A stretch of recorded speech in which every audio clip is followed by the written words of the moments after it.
चलो ये स्टार्ट करते हैं ना। जितने डाउट आए हैं मैंने उनको कंपाइल किया है। देखो इसमें एक 19th क्वेश्चन का डाउट भेजा गया है एचसीवी का ही। तो इसमें ये कोई प्रोफेसर साहब हैं, वो प्रोफेसर साहब जो हैं वो ऊपर से गिर रहे हैं।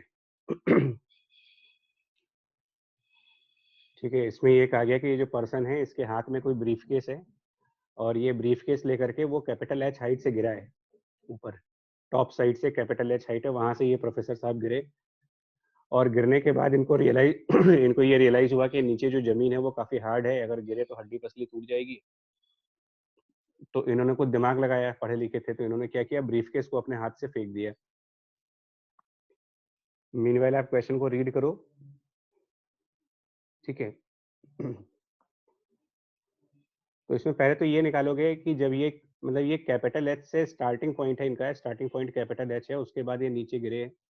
तो पहले तो आप ये फाइंड आउट करो कि इनके पास क्या वेलोसिटी आएगी, मतलब ब्रीफकेस फेंकने से पहले की वेलोसिटी की निकालें। अगर ब्रीफकेस फेंकने से पहले वेलोसिटी कितनी होगी, तो ये वेलोसिटी निकालने के लिए लगाओ एनर्जी कंजर्वेशन का रूल। कैपिटल एच हाइट से स्टार्ट हुए हैं और बाद में ये स्मॉल एच हाइट पे हैं, तो जितना डिस्टेंस ये नीचे गिरे उसके करस्पॉन्डिंग जो पोटेंशियल एनर्जी रिड्यूस करेगी वो काइनेटिक एनर्जी में चली जाएगी। तो पहला फेज ये आया इसमें, जैसे हमने हमेशा कहा कि क्वेश्चन को फेजेस में डिवाइड करो। फेज वन, तो वेलोसिटी बिफोर, जब उन्होंने थ्रो किया होगा, बिफोर थ्रोइंग दैट ब्रीफकेस है या क्या है, इन्होंने कुछ नाम लिखा होगा उसका जो भी है। अब कहाँ लिखा है यार इन्होंने, बैग है। बैग लिखा है। चलो बैग है, लेकिन वो देख के तो ब्रीफकेस ही लग रहा है एनीवे। तो velocity before throwing bag, just before throwing bag, तो ये हम एनर्जी कंजर्वेशन से निकालेंगे। तो ये रूट ऑफ 2 टाइम्स जी और capital H minus small H आएगा सिंपली डाउनवर्ड डायरेक्शन में। उसके बाद सेकंड फेज आएगा जो ब्रीफकेस को थ्रो करने वाला है, थ्रो वाला कंसेप्ट। तो थ्रोइंग द बैग, उसमें क्या करना है आपको, जब बैग ये थ्रो करेंगे तो उसके बाद रिजल्ट क्या बनेगा। देखो बैग का कुछ मास गिवन है इस क्वेश्चन में, सब आप क्वेश्चन रीड करो तो वो सब मासेस वगैरह सब दे रखे हैं। तो ये बैग मान लो एम मास का है, इसको लेफ्ट साइड मान लो यू स्पीड से थ्रो किया, तो उसकी वजह से ये रिकॉइल कर जाएंगे। कैपिटल एम जो होगा वो राइट साइड पर रिकॉइल कर जाएगा कुछ वी स्पीड से। उसके अलावा इन दोनों के पास डाउनवर्ड वेलोसिटी पहले से है, इसका ध्यान रखना है आपको। डाउनवर्ड वेलोसिटी पहले से यहाँ पर 2g into capital H minus H है, और मैन के पास भी डाउनवर्ड वेलोसिटी है ऑलरेडी, क्योंकि वो पहले से मोशन में थे और उसके बाद बैग फेंका जा रहा है, तो वो डाउनवर्ड वेलोसिटी पहले वाली एग्जिस्ट करेगी। बैग को यू स्पीड से फेंकेंगे तो पर्सन वी स्पीड से राइट साइड पर, वी स्पीड से राइट साइड पर रिकॉइल करेगा, और इसके लिए आप लगाओगे conservation of momentum. Horizontal direction की बात करेंगे, वर्टिकल डायरेक्शन की नहीं बात कर रहे हैं। हॉरिजेंटल डायरेक्शन में just before throwing bag momentum horizontal direction में निकालेंगे तो जीरो था यहाँ पर। कंजर्वेशन ऑफ मोमेंटम लगाओ, क्योंकि बैग को थ्रो करने का प्रोसेस इंटरनल प्रोसेस है। तो यहाँ पर भी मोमेंटम अगर मैं हॉरिजेंटल डायरेक्शन का कैलकुलेट करूँ तो capital M into V positive side पर है और minus M into U negative side पर है, और मोमेंटम कंजर्व होना चाहिए, दोनों मोमेंटम सेम होने चाहिए by conservation of momentum in the horizontal direction. क्योंकि कोई हॉरिजेंटल फोर्स काम नहीं कर रही है, मोमेंटम कंजर्व कराओगे। और मोमेंटम कंजर्व करके ये निकाल सकते हो कि वो जो मैन है उसकी वेलोसिटी जो आएगी वो small M into U divided by capital M. अब उसके बाद थर्ड वाला फेज आएगा, क्वेश्चन का तीसरा फेज जो होगा इसमें, उस तीसरे फेज में वो जो मैन है उसको अगर हम कैपिटल एम से डिनोट कर रहे हैं, तो जिस समय बैग फेंका गया था वो ग्राउंड से स्मॉल एच हाइट पर है, और अब ये एक तरीके का प्रोजेक्टाइल मोशन करेंगे, क्योंकि इनमें एक हॉरिजेंटल वेलोसिटी है v जिसकी value m into U upon capital M है, और इसमें एक वर्टिकल वेलोसिटी है जिसकी value root 2 times g into capital H minus small H है। तो क्योंकि इनमें दोनों डायरेक्शंस की वेलोसिटी है तो ये एक प्रोजेक्टाइल पाथ फॉलो करके नीचे आएंगे, और उनको सेफली अगर लैंड करना है तो उनको वो जमीन की बजाय उस पानी में गिरना है, पॉन्ड के अंदर, यानी कि x डिस्टेंस पे गिरना है। हॉरिजेंटल डिस्टेंस उनका x के बराबर है। तो आप प्रोजेक्टाइल की इक्वेशन लगाओ, हॉरिजेंटल डिस्प्लेसमेंट को उनकी हॉरिजेंटल वेलोसिटी अपॉन टाइम करेंगे, हॉरिजेंटल वेलोसिटी इनटू टाइम, ये एक इक्वेशन बनाओगे। और वर्टिकल डिस्प्लेसमेंट जो h होगा उसके लिए इनिशियल वर्टिकल वेलोसिटी है इनके पास 2g capital H minus H की, ये initial vertical velocity into time जो उनको गिरने में लगेगा, plus half G T square, ये इसकी वर्टिकल डायमेंशन की इक्वेशन होगी और हॉरिजेंटल डायमेंशन की इक्वेशन। इन दोनों से टाइम t को एलिमिनेट करो, दोनों इक्वेशन से टाइम टी एलिमिनेट करिए आप, मतलब इक्वेशन 1 से टाइम की वैल्यू को इक्वेशन 2 में सब्स्टिट्यूट करो और फिर देखो क्या रिजल्ट बनता है। तो पुट करना है आपको value of T from the equation 1 in equation 2, और उसके बाद जो भी इन्होंने पूछा है क्वेश्चन में वो पार्ट आपका आ जाएगा आंसर। और where will the bag land, इन्होंने ये पूछा कि बैग कहाँ पर गिरेगा जाकर के, है ना, बैग कहाँ पर गिरेगा, तो बैग भी एक तरीके से प्रोजेक्टाइल मोशन ही करेगा, तो उसको लगा लेंगे अपने आप या उसको करें, मतलब बैग भी सिमिलर तरीके से चल रहा है, बैग लेफ्ट साइड पर प्रोजेक्टाइल करेगा, मैन राइट साइड पर प्रोजेक्टाइल करेगा, दोनों ही प्रोजेक्टाइल करेंगे अपना अपना। बैग में सर हॉरिजॉन्टल डिस्प्लेसमेंट निकालना होगा। हाँ तो निकल जाएगा ना, क्योंकि इधर टाइम तो आ ही रहा है मैन वाले जी से सर, टाइम, निकल वही जाएगा। टाइम यूज कर लेंगे उसमें भी। टाइम वो ना भी यूज करो तो कोई दिक्कत नहीं है, बिकॉज आपका देखो यू तो अब पता चल गया ना, इसमें क्या होगा एक्चुअली यू बिना निकालना। टाइम के ही आ जाएगा सर। हाँ वो बेसिक प्रोजेक्टाइल का कंसेप्ट लगाना है आपको। नेक्स्ट मूव कर रहे हैं यार, ये सर क्वेश्चन है। इस वाले क्वेश्चन में विद रिस्पेक्ट टू हिमसेल्फ का कोई रेलेवेंस नहीं है। यस सर, वो 19th भी में सर, लिखा था पैरेंथेसिस में। कहाँ पे? सर उसमें पिछले उसने क्वेश्चन। लिखा था कि हॉरिजॉन्टली अपने रिस्पेक्ट में फेंका था बैग को। मतलब वो रिलेटिव वेलोसिटी पूछ रहे हैं ना एक तरीके से, with yes respect to sir. Himself का मतलब ये कह रहे हैं कि जो वर्टिकल वेलोसिटी थी उसके अलावा इन्होंने हॉरिजॉन्टल वेलोसिटी दे दी है, वो इसका मतलब है विद रिस्पेक्ट टू हिमसेल्फ, क्योंकि ये दोनों वर्टिकली तो गिर रहे थे ना, जी तो इसके अलावा उन्होंने एक हॉरिजॉन्टल वेलोसिटी दी है, ये मतलब है उसका। जी सर। ठीक है, चलिए जी, ये मेरे ख्याल से ये सॉल्ड एग्जांपल है, हाँ ये किसी ने सॉल्ड एग्जांपल पूछा था, ये सॉल्ड एग्जांपल्स में से है 19th क्वेश्चन। तो सेकंड वाले फिगर का हम यूज नहीं करने वाले, ये इनका अपना सोल्यूशन है, इन्होंने यूज किया है इसको, मैं इसको नहीं यूज करूंगा। क्वेश्चन की फिगर एक ही है, इसमें ये दो मासेस हैं कनेक्टेड हैं, एक स्मॉल एम एक कैपिटल एम स्प्रिंग से कनेक्टेड है, और एक मास पर कैपिटल एफ की फोर्स लगाई गई है, और इनिशियली जो ब्लॉक्स हैं वो रेस्ट पे हैं, ये दे रखा है आपको कि यानी जीरो वेलोसिटी पर। स्प्रिंग अनस्ट्रेच है, कोई फोर्स नहीं लग रहा है स्टार्टिंग में स्प्रिंग में, और उसके बाद एक कांस्टेंट फोर्स एफ लगाते हैं किसी एक ब्लॉक के ऊपर, वो है कैपिटल एम, और निकालना है इसके अंदर मैक्सिमम एक्सटेंशन क्या होगा। तो ये देखो, ये तो आपको मैं पहले भी बता चुका हूँ कि ऐसे क्वेश्चंस में मैक्सिमम एक्सटेंशन की जो कंडीशंस आती हैं स्प्रिंग से, अगर दोनों तरफ ब्लॉक लगे हो तो मैक्सिमम कंडीशन तब आती है जब वेलोसिटी लेफ्ट साइड ब्लॉक की और वेलोसिटी राइट साइड ब्लॉक की, यानी दोनों ब्लॉक्स की जो वेलोसिटी है वो जब आपस में बराबर होती हैं तो ही मैक्सिमम एक्सटेंशन आता है। ये ऑलरेडी डिस्कस हुआ था लेक्चर में। अब इसके आगे क्या प्रोसीड करना है देखो, तो इसके आगे प्रोसीड करने के लिए मैं थोड़ा सा फिगर को, ओरिजिनल फिगर को ही यूज करेंगे।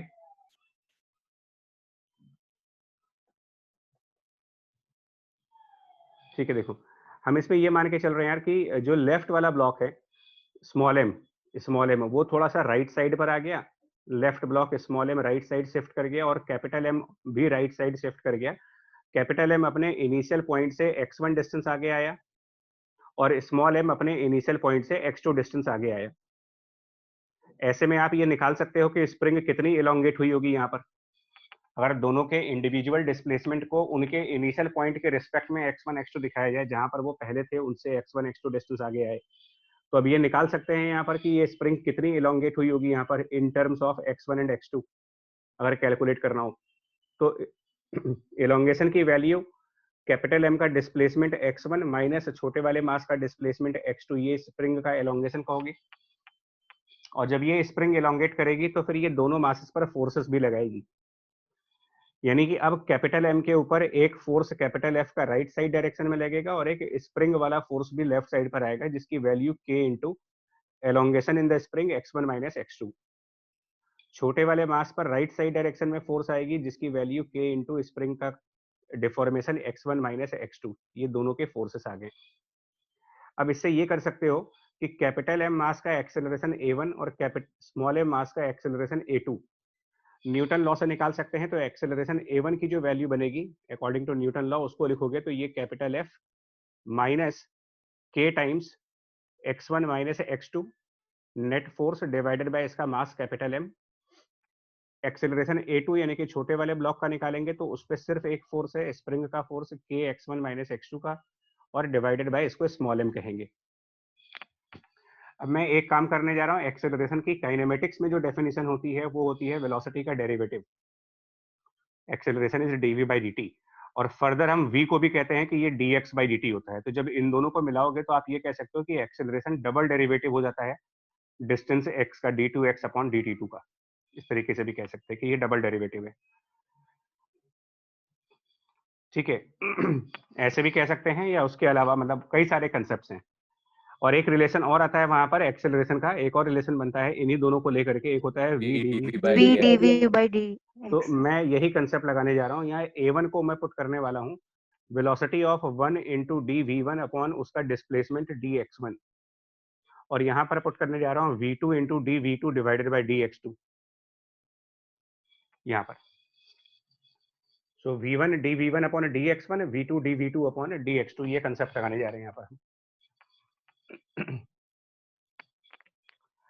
अच्छा, इसके अलावा अब एक काम और करना है आपको। देखो, एक काम ये करो, इन दोनों का अगर मैं रिलेटिव मोशन चेक करूं, मैं यहाँ पर अगर रिलेटिव मोशन की बात करूं, यानी कि रिलेटिव मोशन मतलब कि capital M with respect to small m check करूंगा, capital M with respect to small m, तो इनकी जो रिलेटिव एक्सेलरेशन बनेगी काइनेमेटिक्स के डेफिनेशन से, a1 minus a2। a1 minus a2, kinematics के हिसाब से relative acceleration a1 minus a2 कर सकते हो। अब जब हम a1 माइनस a2 करेंगे तो इसका रिजल्ट बनेगा f upon capital M minus kx। इसको ध्यान देना है, मैं एक स्टेप थोड़ा सा अपने मन में ही करके लिख रहा हूँ, और मैंने यहाँ पर x1 माइनस x2 को ना x डिनोट कर दिया है, x1 माइनस x2 को मैंने x लिख दिया है। तो एक्सप्रेशन देख लेना कैसे बना है यार ये a1 माइनस a2 करके, ठीक है। अभी एक काम कर सकते हैं यार, a रिलेटिव जो आ रहा है ना, इस a रिलेटिव को हम कह सकते हैं कि it is the v relative into dv relative, ऊपर वाला ये फॉर्मूला लगा रहे हैं, by अपॉन। dx relative। लेकिन एक बार बताओ, इनका रिलेटिव डिस्प्लेसमेंट कितना है, फिगर को देख करके बताओ जरा आप। ब्लॉक कैपिटल एम ने x1 डिस्प्लेसमेंट की x1 है, minus x2। बाकी लोग भी सोचो, और स्मॉल एम ने x2 डिस्प्लेसमेंट करी है, तो इनका रिलेटिव डिस्प्लेसमेंट क्या बना, कैपिटल एम की डिस्प्लेसमेंट x1 और स्मॉल एम की डिस्प्लेसमेंट x2।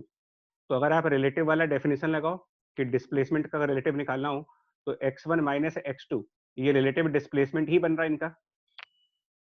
इन जिसको हमने x डिनोट किया है, ये x, ये और कुछ नहीं है, ये रिलेटिव डिस्प्लेसमेंट ही है इनका।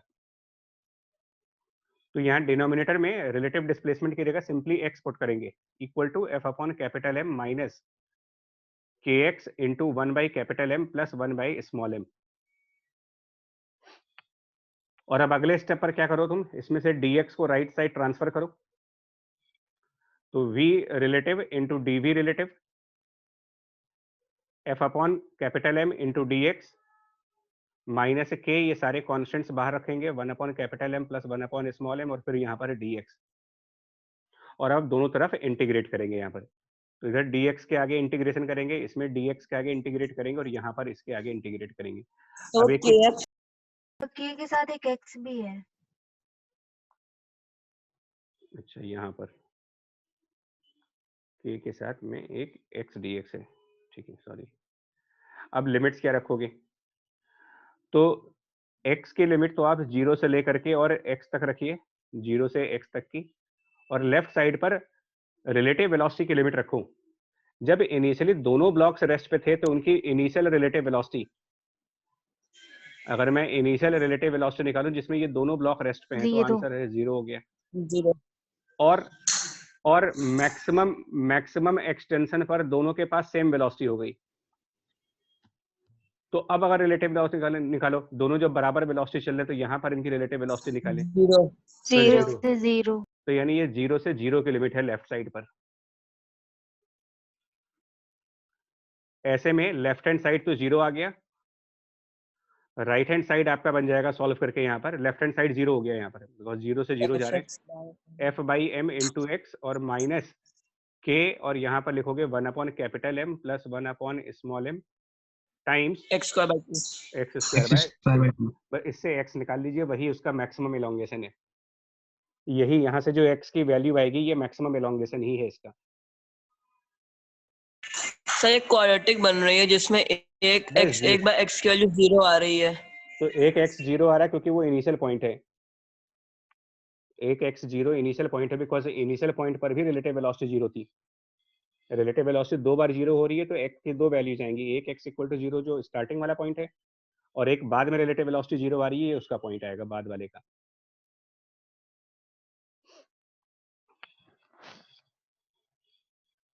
आंसर निकालो पहले कितना आ रहा है इसका, जो भी, और मैच कर लो अपना। 19th क्वेश्चन उनका तरीका अलग है, देखो बता रहा हूँ सॉल्व करने का। बुक में जो मेथड है वो थोड़ा अलग है, आपको ये काइनेमेटिक्स का मेथड दे रहा हूँ, और उससे भी आसान मेथड एक और है, पहले इसको देख लो आप, इससे जो आंसर बनेगा। इसके अलावा एक सिंपल मेथड भी है,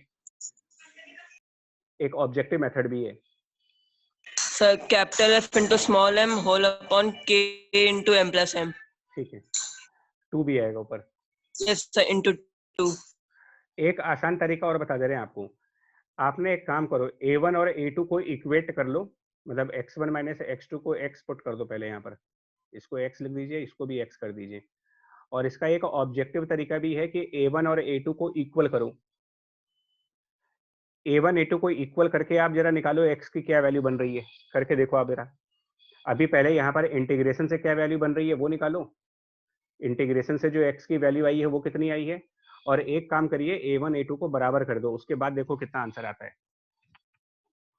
मतलब x की वैल्यू जब a1 और a2 बराबर हुए, सर सेम आ सेम रही नहीं है। आएगा, सेम नहीं आएगा। एक सेकंड सर, आ तो रही थी। सर उसका हाफ आएगा। हाफ आएगा, हाँ। सर ये सर मतलब a1 equal sir to 8। Equilibrium position जैसा कह सकते हैं सर, जैसे पहले के एग्जांपल्स में किया था कि इक्विलिब्रियम पोजीशन हाफ पे आती थी, उसके बाद वैसा मैक्सिमम ही उससे होगा, डबल पे। हाँ। मतलब अगर आप इस क्वेश्चन को ऑब्जेक्टिव बनाना चाहते हो तो आप एक काम करो, a1 और a2 को इक्वेट करके x निकालो, जो भी तुम्हारा x आएगा a1 इक्वल टू a2 करके उसका डबल कर देना, वो आपका मैक्सिमम एक्सटेंशन आ जाएगा। सर इसका रीजन क्या है, मतलब वैसे हम क्यों कर रहे हैं? नहीं, रीजन इसका ऑसिलेशन चैप्टर में है, एसएचएम चैप्टर में है, इक्विलिब्रियम का कांसेप्ट वहां पर आता है। ऑसिलेटरी मोशंस ओके में बॉडी अपने मीन पॉइंट के दोनों तरफ डिस्टेंस मूव करती है, और ये जनरलाइज कंसेप्ट है, मतलब ऐसा नहीं कोई फेल होगा यहाँ पर। मतलब इसको अगर मैं और जनरलाइज करके क्वेश्चन ऑब्जेक्टिव पूछूं तो ऑब्जेक्टिव तरीका इस क्वेश्चन को करने का यही रहेगा कि अगर हम एक तरफ सपोज m मास ले लें और एक तरफ हम यहाँ पर 2m मास ले लें, और ये दोनों स्प्रिंग से कनेक्टेड है मान लीजिए, और हम m वाले मास पर लेफ्ट साइड डायरेक्शन में, m वाली मास पर लेफ्ट साइड डायरेक्शन में 2f का फोर्स लगा रहे हैं, और मान लो 2m वाले पर राइट साइड f लगाते हैं, और पूछा जाए कि इसके अंदर मैक्सिमम एक्सटेंशन क्या होगा, इस क्वेश्चन में मैक्सिमम एक्सटेंशन की वैल्यू। कंडीशन ये जरूरी है कि ये इनिशियली रेस्ट पे रहे, मतलब इनकी इनिशियल वेलोसिटीज का 0 होना जरूरी है वहां पर, u इक्वल टू 0, और स्प्रिंग पहले से अनडिफॉर्म्ड है। तो ये स्पेसिफिक ऑब्जेक्टिव मेथड हुआ, स्पेसिफिकली इसी क्वेश्चन के लिए है और किसी क्वेश्चन के लिए नहीं है। तो इसमें हम क्या करेंगे ऑब्जेक्टिव तरीके से करने के लिए, कि हम स्प्रिंग को एक्सटेंड कर देंगे। हम ये मान लेंगे कि कुछ टाइम बाद ये स्प्रिंग एक्सटेंड हो जाएगी, और एक्सटेंडेड स्प्रिंग के अंदर इन दोनों मासेस की फ्री बॉडी डायग्राम बना करके और इनके एक्सेलरेशंस निकालेंगे। तो 2m वाले के ऊपर कैपिटल F का फोर्स एक्सटेंडेड स्प्रिंग की वजह से kx आ जाएगा, एक्सटेंडेड स्प्रिंग की वजह से मास m पर kx होगा, और 2f का फोर्स लेफ्ट हैंड साइड पर होगा।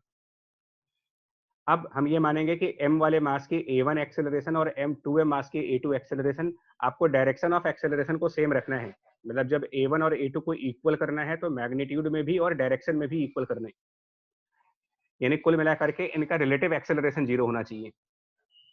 बेसिकली आप वो एक्सटेंशन फाइंड करने जा रहे हो जहां पर इनमें रिलेटिव एक्सेलरेशन 0 आएगी, यानी कि दोनों का एक्सेलरेशन सेम मैग्नीट्यूड का और सेम डायरेक्शंस का हो। तो a1 को न्यूटन लॉ के हिसाब से लिखोगे तो ये kx minus 2f divided by इसका मास m, और a2 को न्यूटन लॉ से लिखेंगे तो ये f minus kx divided by इसका मास 2m। अब इनको इक्वेट कर दो, a1 equal to a2, a1 equal to a2 कर दीजिए, इसके थ्रू x की कोई वैल्यू मिलेगी तुम्हें, है ना, इन टर्म्स ऑफ f और m। और जो मैक्सिमम एक्सटेंशन का आंसर देंगे हम, मैक्सिमम एक्सटेंशन, वो जो भी हमारा ऊपर आंसर आएगा उसका 2 टाइम्स करेंगे, मतलब 2 times of extension, it is 2 times of the extension where relative acceleration between these two objects will be 0, यानी कि a1 इक्वल्स टू a2। तो वो एक्सटेंशन ऊपर से निकालो, उसका डबल कर दो, ये ऑब्जेक्टिवली इसका आंसर मिल जाएगा तुम्हें, इस स्प्रिंग में मैक्सिमम एक्सटेंशन की वैल्यू कितना आ रहा है, a1 इक्वल्स टू a2 करके। सर mf अपॉन एम के प्लस एम के m तो आएगा ही नहीं, a1 इक्वल टू a2 करके m तो आएगा नहीं, आंसर f और k के फॉर्म में आएगा।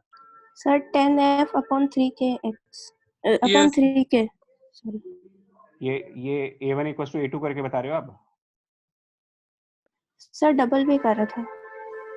मतलब a1 बराबर a2 करके 5f अपॉन 3k आया और उसका डबल करके जो आंसर बनेगा वो बनेगा 10f डिवाइडेड बाय 3k। ये आ जाएगा इसका मैक्सिमम एक्सटेंशन, मतलब ये फाइनल आंसर है।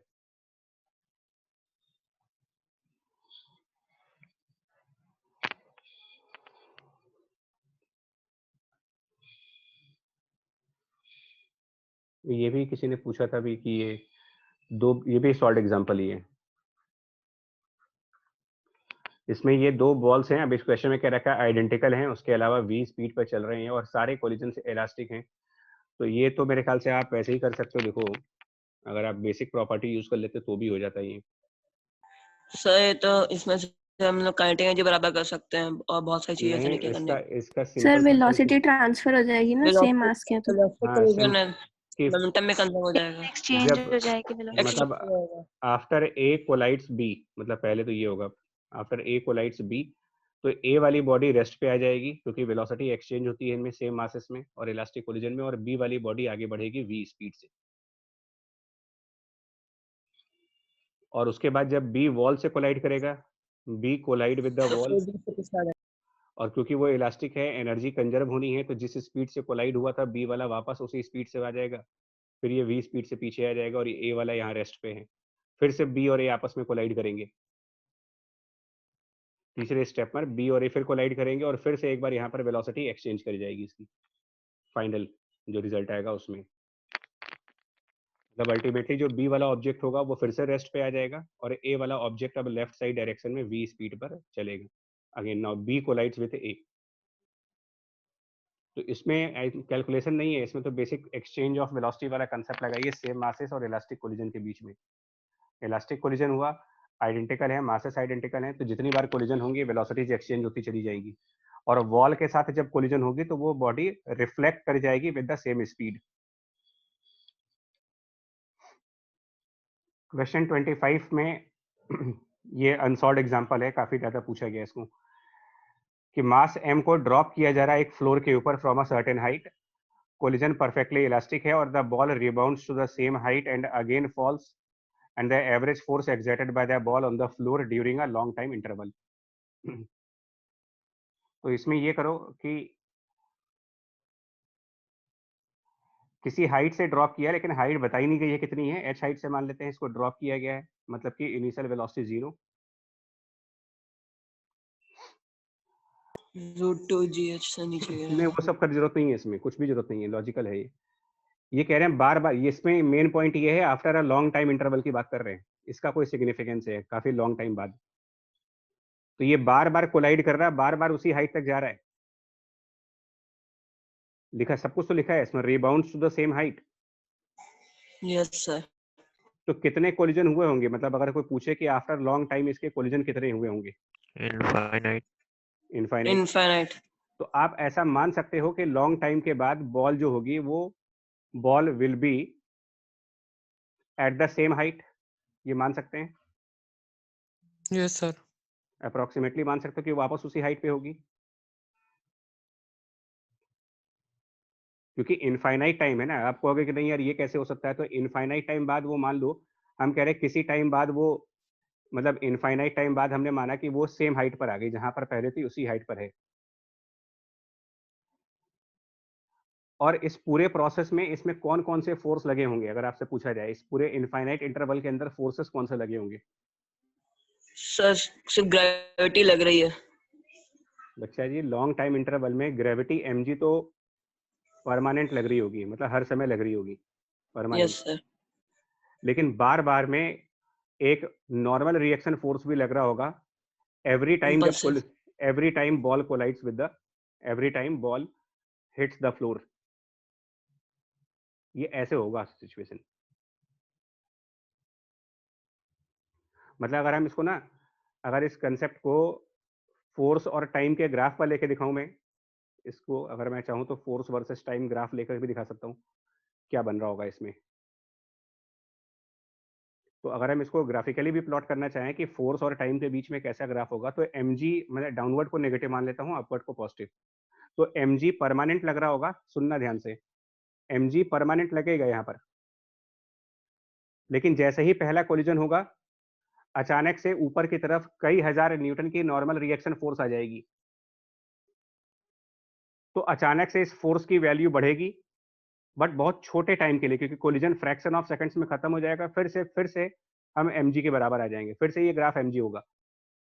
फिर अगला कोलिजन होगा, अचानक से फोर्स की वैल्यू फिर शूट अप कर जाएगी, ऊपर से बढ़ जाएगी, अचानक से फोर्स बढ़ते जाएंगे, फिर उसके बाद ये mg होगा, और जितनी बार कोलाइड करेगा उतनी बार फोर्स के ग्राफ जो होगा वो ऊपर की तरफ इंक्रीज करता चला जाएगा। फिर ये mg एंड फिर ये बार बार कोलाइड करेगा। इस तरीके से ग्राफ बनता रहेगा ये इनफाइनाइट टाइम के लिए। तो -mg का फोर्स तो परमानेंट लग रहा है, बट यहाँ पर नॉर्मल रिएक्शन की फोर्स बार बार आएगी, लेकिन नॉर्मल रिएक्शन फोर्स का ड्यूरेशन काफी कम होगा। वो सिर्फ उतने ही टाइम के लिए काम करेगी जितने टाइम पर ये बॉल फ्लोर को टच करेगी। और ये थ्योरी नोट्स में आपको बताया था मैंने कि ये सिर्फ 0.01 सेकंड्स के इंटरवल होते हैं जहां पर नॉर्मल रिएक्शन लगेगा। फिर ये रिबाउंड कर जाएगा, नॉर्मल रिएक्शन खत्म हो गया, फिर आप वापस mg पर आ गए।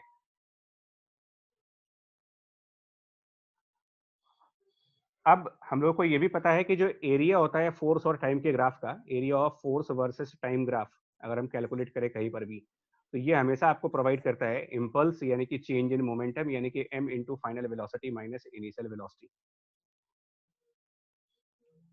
और लॉन्ग टाइम के बाद जब बॉल वापस उसी हाइट पर है जिस हाइट से उसको ड्रॉप किया गया था, तो इसका मतलब फिर से उसके पास जीरो वेलोसिटी हो गई। तो जब स्टार्ट किए थे तब भी जीरो वेलोसिटी, और लॉन्ग टाइम के बाद फिर जीरो वेलोसिटी है, इसका मतलब मोमेंटम में कोई चेंज हुआ ही नहीं। इसका एक और मतलब ये हुआ कि जितना ग्राफ इस mg वाले ग्राफ में नीचे, जितना एरिया mg वाले ग्राफ का नीचे बन रहा है, नेगेटिव एरिया, इतना ही इस नॉर्मल रिएक्शन फोर्स की वजह से ऊपर पॉजिटिव एरिया बन रहा होगा। मतलब कुल मिलाकर के नॉर्मल रिएक्शन फोर्स की वजह से आने वाला इम्पल्स और ग्रेविटी की वजह से आने वाला इम्पल्स एक दूसरे को कैंसिल कर देंगे, तभी जाकर के आपका राइट हैंड साइड जीरो बनेगा, क्योंकि फाइनली लॉन्ग टाइम के बाद उसकी वेलोसिटी को जीरो मानेंगे, और इनिशियल वेलोसिटी वैसे भी जीरो दी गई है क्योंकि बॉल को ड्रॉप किया गया है। तो ये लॉजिकल क्वेश्चन है, इसमें कैलकुलेशन नहीं है, सीधा सीधा आंसर आप ये लिखोगे। आपको पूछा गया है average force exerted by the ball on the floor. Actually, by the ball on the floor will be same as the by floor on the ball. Action and reaction loss है by floor on ball, एक ही by floor on the ball, same he answer आएगा। ये action and reaction loss है। Sir sir graph x axis के नीचे क्यों जा रहा है जो टाइम है? ये हमने नेगेटिव माना है ना, डाउनवर्ड को, mg डाउनवर्ड डायरेक्शन है, उसको नेगेटिव मान के प्लॉट किया है। साइन कन्वेंशन है हमारा ग्राफ का। पॉइंट समझ में आया आपको? यहाँ पर क्या करना है, लॉजिक कंसेप्चुअल क्वेश्चन हुआ, ये कैलकुलेटिव नहीं है यहाँ पर।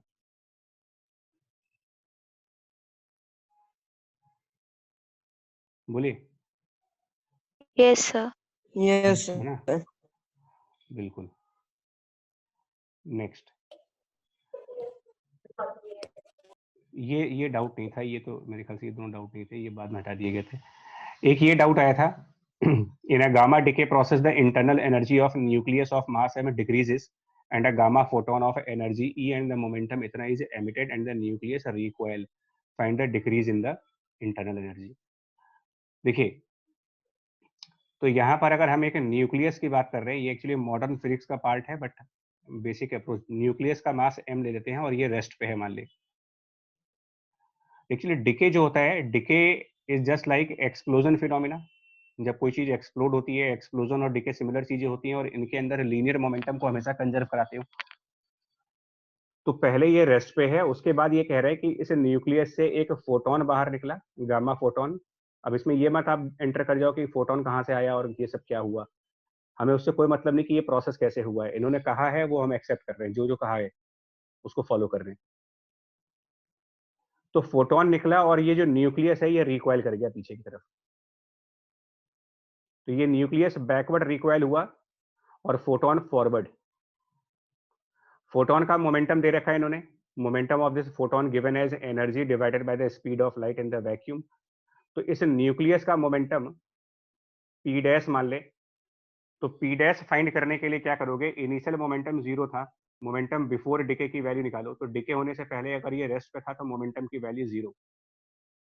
और अगर हम मोमेंटम आफ्टर डिके कैलकुलेट करें कि डिके होने के बाद का मोमेंटम कितना है, तो फोटोन के पास पॉजिटिव डायरेक्शन का मोमेंटम और न्यूक्लियस के पास नेगेटिव डायरेक्शन का मोमेंटम, और कंजर्वेशन के हिसाब से ये दोनों वैल्यू सेम करो, इन दोनों को सेम करेंगे तो मोमेंटम आ जाएगा पी डैश की value which is E by C. इसके बाद काइनेटिक एनर्जी निकालेंगे न्यूक्लियस की, तो काइनेटिक एनर्जी ऑफ न्यूक्लियस के लिए आप उसके momentum square divided bye 2 times of mass, एक फॉर्मूला होता है पी स्क्वायर बाई 2m का, यस सर। तो इससे निकालोगे पी डैश स्क्वायर की जगह रखेंगे तो E square divided by C square, यानी E square by 2m C square, ये न्यूक्लियस की एनर्जी हो गई।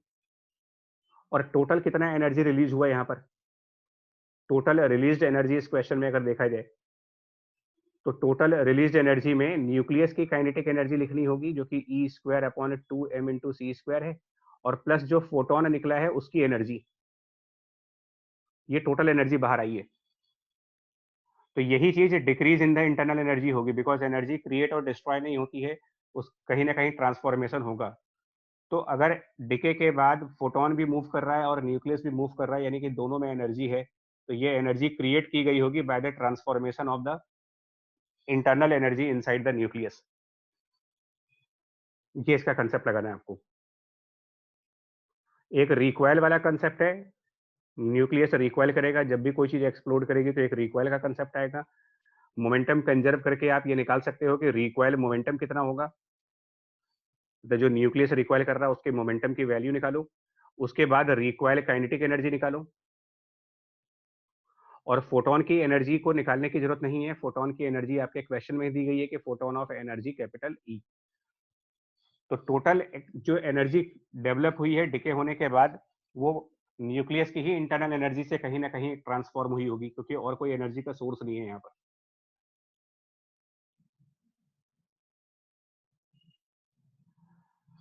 फोर्टी सिक्स्थ क्वेश्चन में डाउट है, इसमें 200 ग्राम का एक ब्लॉक है suspended by the vertical spring. तो इसमें हालांकि इसके सिमिलर क्वेश्चन क्लास में डिस्कस किया है हमने, लेकिन फिर भी 200 को फिलहाल मैं m लिख दे रहा हूँ, है ना, m1। और इस समय स्प्रिंग स्ट्रेच है 1 सेंटीमीटर से। तो ये जो इन्फॉर्मेशन दी गई है ना, इस 1 सेंटीमीटर को हम x0 मान लेते हैं, 1 सेंटीमीटर को x0। ये इन्फॉर्मेशन तुम्हें दी गई है स्प्रिंग के कांस्टेंट k को निकालने के लिए। kx not equals to mg। हाँ, मतलब ये m1g और यहाँ पर जो स्प्रिंग का फोर्स होगा kx0, ये बराबर करना होगा तुमको, तो इससे स्प्रिंग कांस्टेंट की वैल्यू आएगी। तो m1g डिवाइडेड बाई x0 ये है। उसके बाद क्या करना है, इसके बाद एक पार्टिकल आया 120 ग्राम का, इस 120 ग्राम को मैं m2 से डिनोट कर दे रहा हूँ, कैलकुलेशन बाद में करेंगे।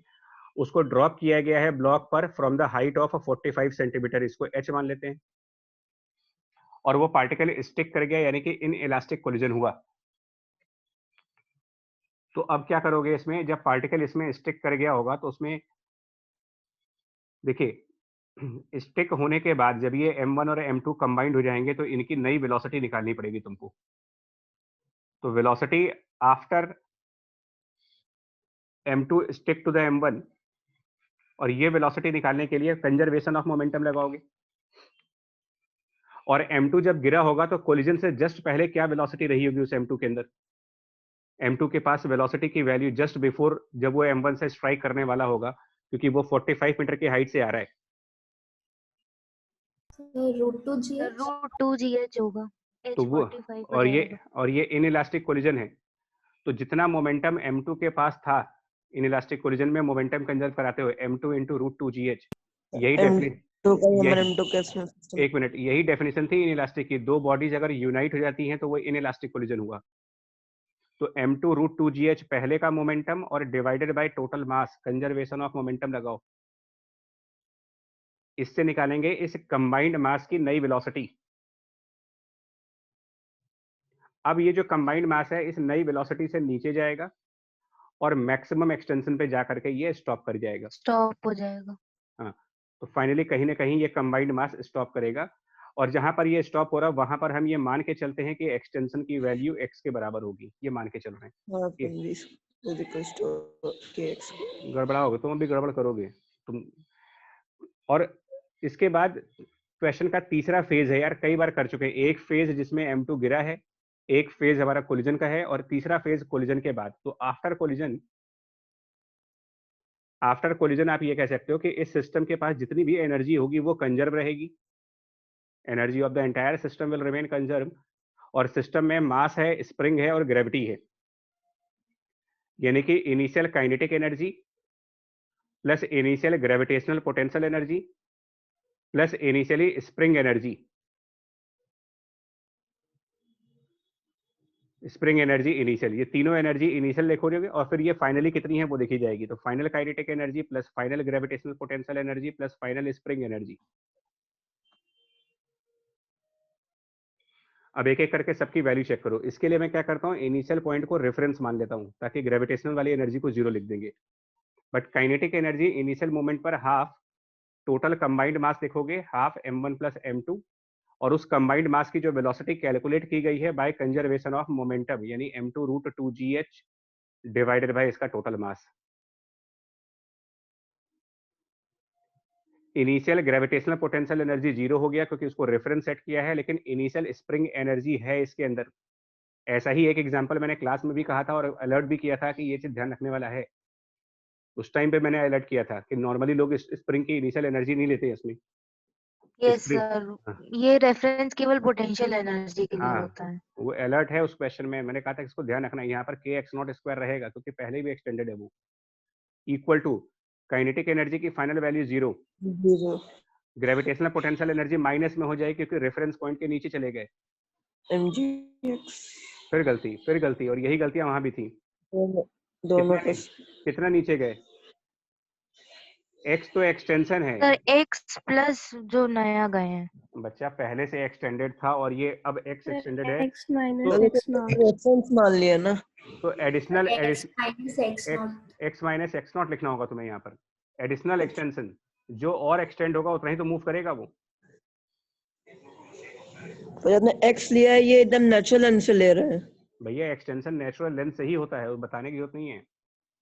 एक्सटेंशन की जो डेफिनेशन है वो यही है कि वो नेचुरल लेंथ से होती है। मतलब कि स्प्रिंग का नेचुरल लेंथ यहाँ ऊपर कहीं होगा, यहाँ कहीं पर उसका नेचुरल लेंथ रहा होगा, क्योंकि जब वो पहले से ही एक्सटेंडेड है तो इसका मतलब ऑलरेडी वो नेचुरल से एक्स नॉट नीचे है, और अब हम ये कह रहे हैं नेचुरल से एक्स नीचे चला गया वो। मतलब ये बताने वाला पॉइंट नहीं होता यार, ये एक्सटेंशन जो होता है ना ये नेचुरल लेंथ से ही देखा जाता है और उसी हिसाब से सब कुछ लिखोगे आप।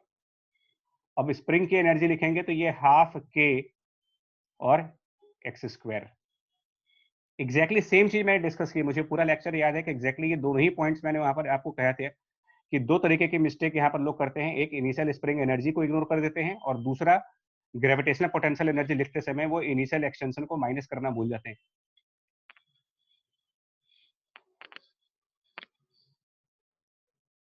अब इसके बाद कैलकुलेट करना है इसको।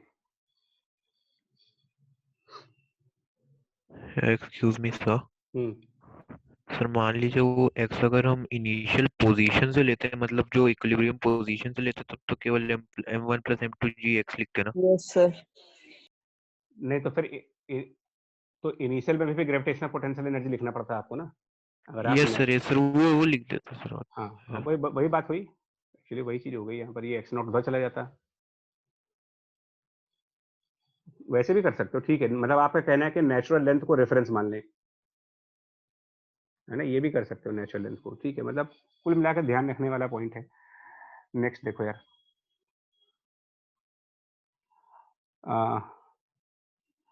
ये भी, हाँ ये 49th क्वेश्चन है, ये भी देखो। Two masses are connected by the spring and placed on the frictionless horizontal surface.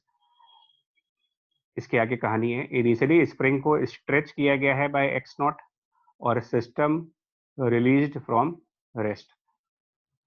Frictionless horizontal surface, ये सारे वर्ड्स इंपॉर्टेंट है हमारे लिए, ये सब की वर्ड्स होते हैं क्वेश्चन के। अब क्वेश्चन कह रहा है कि M1 M2 और स्प्रिंग स्ट्रेच कर दी गई, स्ट्रेच है मतलब इलोंगेटेड स्प्रिंग है यहाँ पर ये, और वो एलोंगेशन की वैल्यू भी दी गई है तुमको x0 के बराबर, स्प्रिंग कांस्टेंट भी दे रखा है, मासेस भी दे रखे हैं, और सिस्टम को रेस्ट पे छोड़ा गया है, मतलब M1 भी रेस्ट पे था और M2 भी रेस्ट पे है, और फ्रिक्शनलेस हॉरिजॉन्टल सरफेस पर है।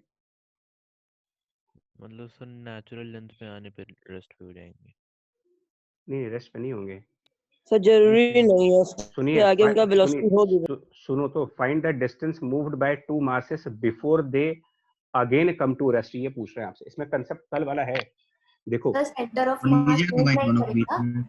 हाँ हाँ बिल्कुल, इसमें F एक्सटर्नल 0 है, तो ये सर कल मुझे एक और डाउट था एक मिनट सर, जब इसको ओके नो प्रॉब्लम। पूछो पूछो पूछो बहुत जल्दी पूछो। सर इसको हम रिड्यूस्ड मास वाले कॉन्सेप्ट से नहीं कर सकते? अब देखो, अगर वो उसके रिड्यूस मास का कंसेप्ट क्लियर है तो करो, क्योंकि वो अपने आप में भी एक मतलब डिटेल्ड कंसेप्ट है, रिड्यूस मास का यूज कैसे किया जाता है। अगर आपको आइडिया है तो कर सकते हैं, मतलब ऑब्जेक्टिवली। देखो मैं तो ये मतलब कल के लेक्चर पे है यार कि एक्सटर्नल कोई फोर्स नहीं काम कर रहा है यहाँ पर, तो सेंटर ऑफ मास की एक्सेलरेशन 0 और इनिशियल वेलोसिटी सेंटर ऑफ मास की 0, इसका मतलब कोई डिस्प्लेसमेंट नहीं है, that means centre of mass remains at rest, ये इसका टॉपिक कह सकते हो, centre of mass remains at rest. तो इनका सेंटर ऑफ मास कहीं पर भी होगा, मान लीजिए वो रेस्ट पे रहेगा, ये कंसेप्ट क्लियर हो गया। अब ये कितना कितना डिस्टेंस मूव करेंगे, क्वेश्चन कह रहा है कि ये इनको जब रेस्ट पे छोड़ेंगे तो ये कितना कितना डिस्टेंस मूव करेंगे जबकि ये दोबारा रेस्ट पे ना आ जाए। तो हम कहीं पर भी सेंटर ऑफ मास दिखा देते हैं, मान लो यहाँ कहीं सेंटर ऑफ मास है, तो सेंटर ऑफ मास बाद में भी आपका इसी पॉइंट पर रहेगा, ये बदलेगा नहीं, मतलब उसकी लोकेशन नहीं बदल सकती, क्योंकि वो मूव नहीं कर रहा, तो centre of mass her condition में उसी जगह पे रहना चाहिए जिस जगह पे वो पहले था। तो अब मान लेते हैं कि जो M1 मास है वो S1 डिस्टेंस मूव करके आया और M2 वाला मास S2 डिस्टेंस मूव कर गया, और ये दोबारा रेस्ट पे आ गए, फिर से ये फिर से रेस्ट पे आ गए।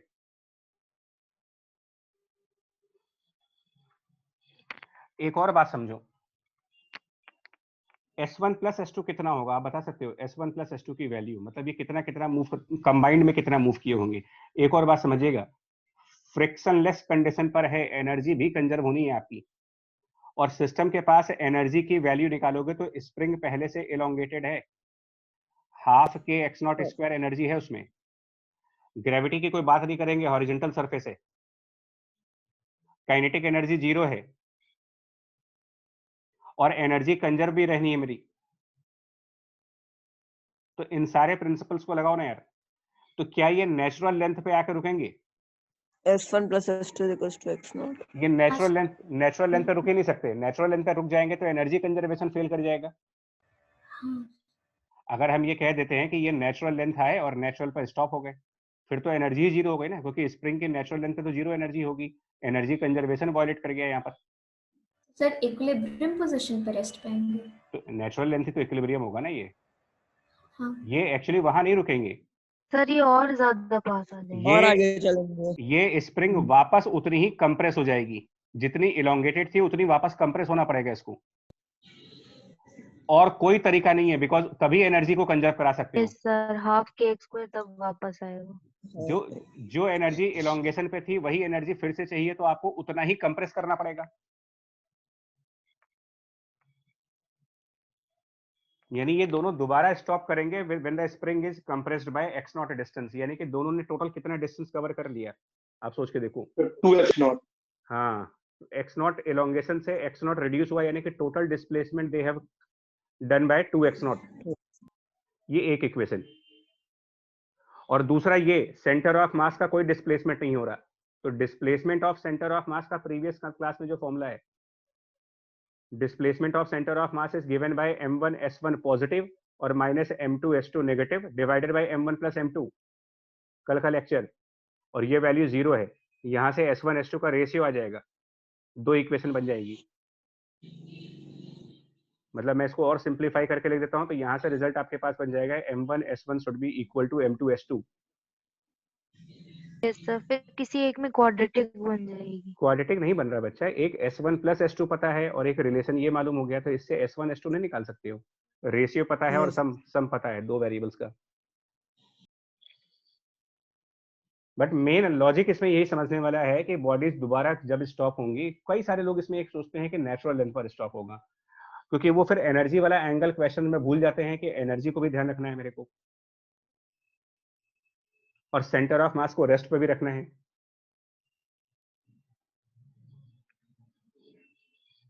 समझ में आ रहा है कि कौन कौन से कंसेप्ट क्वेश्चन में लगे हुए हैं इसके अंदर। एक कल की जो लेक्चर डिस्कस की है वो है सेंटर ऑफ मास वाला कंसेप्ट, दूसरा कंजर्वेशन ऑफ मैकेनिकल एनर्जी, क्योंकि फ्रिक्शनलेस सरफेस के ऊपर हो आप, कोई रेजिस्टेंस काम नहीं कर रही है यहाँ पर, और तीसरा पहले भी काइनेटिक एनर्जी जीरो है और बाद में भी काइनेटिक एनर्जी जीरो है, तो स्प्रिंग की भी एनर्जी जितनी पहले थी उतनी बाद में होनी चाहिए, तो जितना पहले वो एलोंगेटेड था बाद में उतना ही वो कंप्रेस हो जाए। सर ठीक है, पॉइंट ये बोलो बच्चे, जल्दी बताओ। ठीक है ना सर, ये पूछना था सर कि कोई भी एलोंगेटेड स्प्रिंग अपने आप तो रेस्ट पे हो नहीं सकती है, तो सर बाहर से उसको मेंटेन किया होगा रेस्ट पे अरे किसी तो फोर्स अप्लाई करके। दो लोगों ने हाथ से पकड़ के रखा होगा बॉल Yes, को, sir. उन्होंने छोड़ दिया होगा फिर। हाँ तो सर जो आपने एफ एक्सटर्नल 0 लिखा है, क्या आपने वो सब उन लोग को सिस्टम में मान के किया है या क्वेश्चन में भैया, एज सच मेंशन नहीं सर, वो तो विड्रॉ कर लेंगे तो कोई बचेगी ही नहीं। रिलीज करने का मतलब रिलीज कर दिया ना, हाथ से पकड़ के रखा था, हाथ हटा दिया, तो अब उनका फोर्स कहाँ लगेगा। Okay. इसमें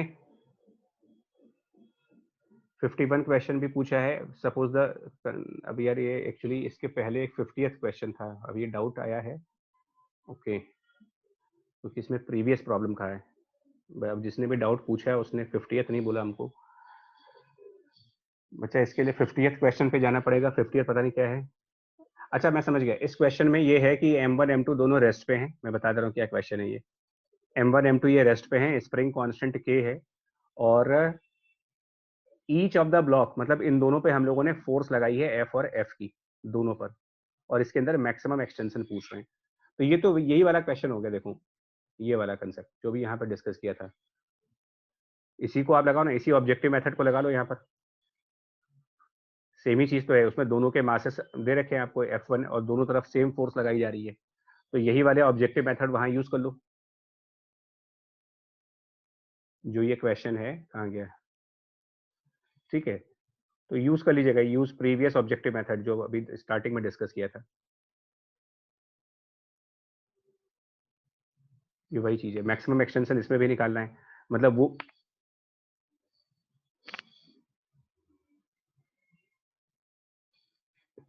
वो एक्सटेंशन निकाल लो जहां पर दोनों के एक्सेलरेशन बराबर हो जाएंगे, जिस एक्सटेंशन पे दोनों की बराबर एक्सेलरेशन होंगी, मैग्नीट्यूड और डायरेक्शन दोनों में, उसका डबल एक्सटेंशन जो होगा वो हमारे लिए मैक्सिमम एलोंगेशन बन जाएगा। 54th का डाउट आया था कि इसमें ये जो B वाला ब्लॉक है ये 2m मास का है और A वाला ब्लॉक m मास का है, ये h हाइट से आ रहा है, और मास m को ध्यान से क्वेश्चन पढ़ो, इसको थोड़ा सा पुश किया गया है along the track with some speed, but पता नहीं कितनी स्पीड है, तो मान लेते हैं इसको u स्पीड से पुश किया गया। With what velocity should the block A be started to get the sleeping man awakened? मतलब देखो इसका पहला वाला फेज क्या होगा, पहला फेज, तो फर्स्ट फेज A वाली बॉडी A मूव करेगी till it collides with B, तब तक की बात करेंगे, इट कोलाइड्स विथ B। तो इसमें ये निकालो कि बॉडी A की वेलोसिटी कितनी होगी जस्ट बिफोर कोलिजन, अगर हम कैलकुलेट करें कि जस्ट बिफोर कोलिजन इसमें क्या वेलोसिटी आएगी, मतलब A वाली बॉडी जब ये नीचे पहुंच जाएगी u plus root 2gh, यहाँ पर वेलोसिटी वो एनर्जी कंजर्वेशन से निकालोगे तो ये वेलोसिटी आ जाएगी root of u square plus 2gh, और वो जो B वाला ऑब्जेक्ट है, ऑब्जेक्ट B वो अभी रेस्ट पे है, ये जस्ट बिफोर कोलिजन, ये फेज 1 हो गया। अब क्वेश्चन का फेज 2 जो आएगा वो कोलाइड करने वाला होगा ड्यूरिंग कोलिजन। हाँ जी, ऐसे सिंपल तरीका बार बार यही होता है, collision between A and B करो। अब इसमें कोलिजन वाले कंसेप्ट लगाओ, तो कोलिजन वाले कंसेप्ट के हिसाब से ऑब्जेक्ट ए के पास वेलोसिटी है √u² + 2gh, object B rest पे है, ये कोलिजन से पहले का स्टेटस है, जस्ट बिफोर कोलिजन, और जस्ट आफ्टर कोलिजन में, जस्ट आफ्टर कोलिजन ए की कुछ वेलोसिटी होगी और बी की कुछ वेलोसिटी होगी। तो बी की वेलोसिटी को हम v2 मान लेते हैं और ए की वेलोसिटी को v1 मान लीजिए। इसमें इक्वेशंस क्या बनाएंगे? तो एक मोमेंटम काइनेटिक एनर्जी कंजर्व होगी। काइनेटिक एनर्जी कंजर्व कर देते और मोमेंटम, कोलिजन है तो अच्छा, मोमेंटम। Yes sir. तो एक इक्वेशन मोमेंटम कंजर्वेशन की बना लेते हैं, m × √u² + 2gh = mv1 + 2mv2, और एक रेस्टिट्यूशन भी बना सकते थे आप चाहो तो एनर्जी के अलावा। एक रिलेटिव स्पीड वाला भी लगा सकते हो कि कोलिजन के बाद की जो रिलेटिव स्पीड होगी वो कोलिजन से पहले वाले रिलेटिव स्पीड के बराबर होगी, क्योंकि ये इलास्टिक कोलिजन कहा गया है यहाँ पर। इलास्टिक है तो आप ये कह सकते हो कि relative speed before collision and after collision same होनी चाहिए। अब इनसे क्या करोगे तुम? सॉल्व करोगे v1 v2 को। तो इसमें मैं छोड़ दे रहा हूँ, यहाँ पर सॉल्व करना है, v2 सॉल्व करिएगा। एक्चुअली v1 की जरूरत नहीं है, v2 सॉल्व कर लीजिएगा। अब इस क्वेश्चन का तीसरा फेज आएगा। थर्ड फेज ये होगा जिसमें ब्लॉक बी h हाइट पर जा करके इस पर्सन को हिट करे, अलार्म दे उसके पर्सन को। तो जो ब्लॉक बी है थर्ड फेज में, ब्लॉक बी, उसकी जो वेलोसिटी कैलकुलेट करोगे v2, और उसके बाद वो ब्लॉक बी h हाइट पे जाएगा। तो यहां पर फिर कंजर्वेशन ऑफ एनर्जी लगाओगे। ब्लॉक बी के पास जो भी काइनेटिक एनर्जी कोलिजन के बाद आएगी, यानी कि हाफ 2mv2² है kinetic energy of block after collision, वो उसको h हाइट तक ले जाने के लिए सफिशिएंट होनी चाहिए। इतनी एनर्जी होनी चाहिए कि h हाइट तक जा पाओ, √2gh। यानी कि पोटेंशियल एनर्जी m2gh के बराबर करेंगे। इसका मास 2m के बराबर रख देते हैं, 2mgh। ये इक्वेशन थर्ड लगेगी आपकी। तो 3 पार्ट्स है, मतलब पहले ए वाले का मोशन होगा, उसमें एनर्जी कंजर्व, फिर ए और बी कोलाइड करेंगे तो कोलिजन वाला कंसेप्ट, उसके बाद बी का मोशन होगा, फिर से एनर्जी कंजर्व।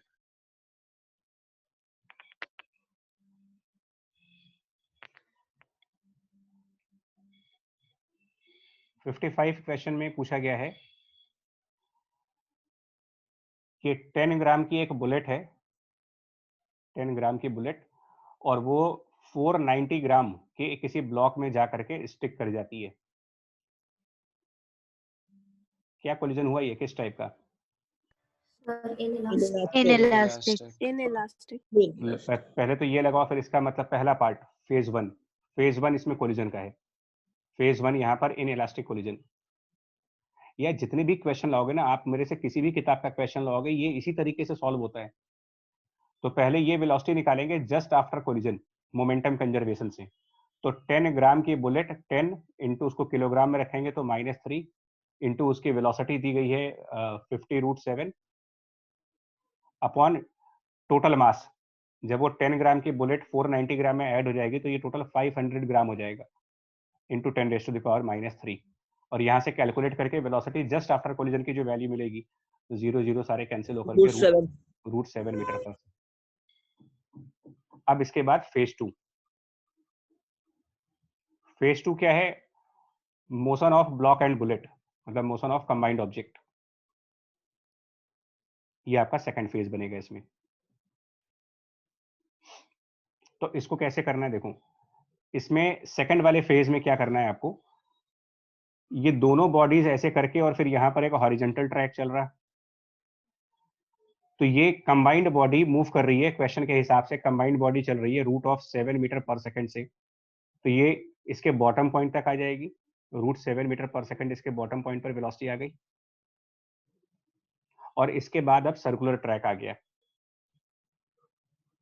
तो यहाँ पर वर्टिकल सर्कल का कॉन्सेप्ट लगाएंगे। अब यहाँ पर वर्टिकल सर्कुलर मोशन वाला कंसेप्ट दूसरा चैप्टर आ गया। उसके लिए पहले इसका जो रेडियस है वो देखो 0.2 है। तो आप ये याद करो सफिशिएंट वेलोसिटी क्या होती है कंप्लीट सर्किल के लिए। Sufficient velocity for complete circle अगर याद करें vertical circular motion, √5 gl। √5gh। तो कितना आएगा वो √5gh के हिसाब से। √5gr is the sufficient velocity for complete circle, और रेडियस की वैल्यू 0.2 है, g की वैल्यू 10 है, g 10 और रेडियस 0.2,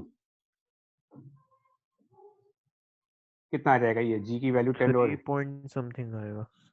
नहीं g मेरे ख्याल से √10 आ रहा है वेलोसिटी। 10 तो √10 मीटर पर सेकंड सफिशिएंट है, और बॉडी आ रही है √7 से, यानी कि ये इनसफिशिएंट वेलोसिटी हुई,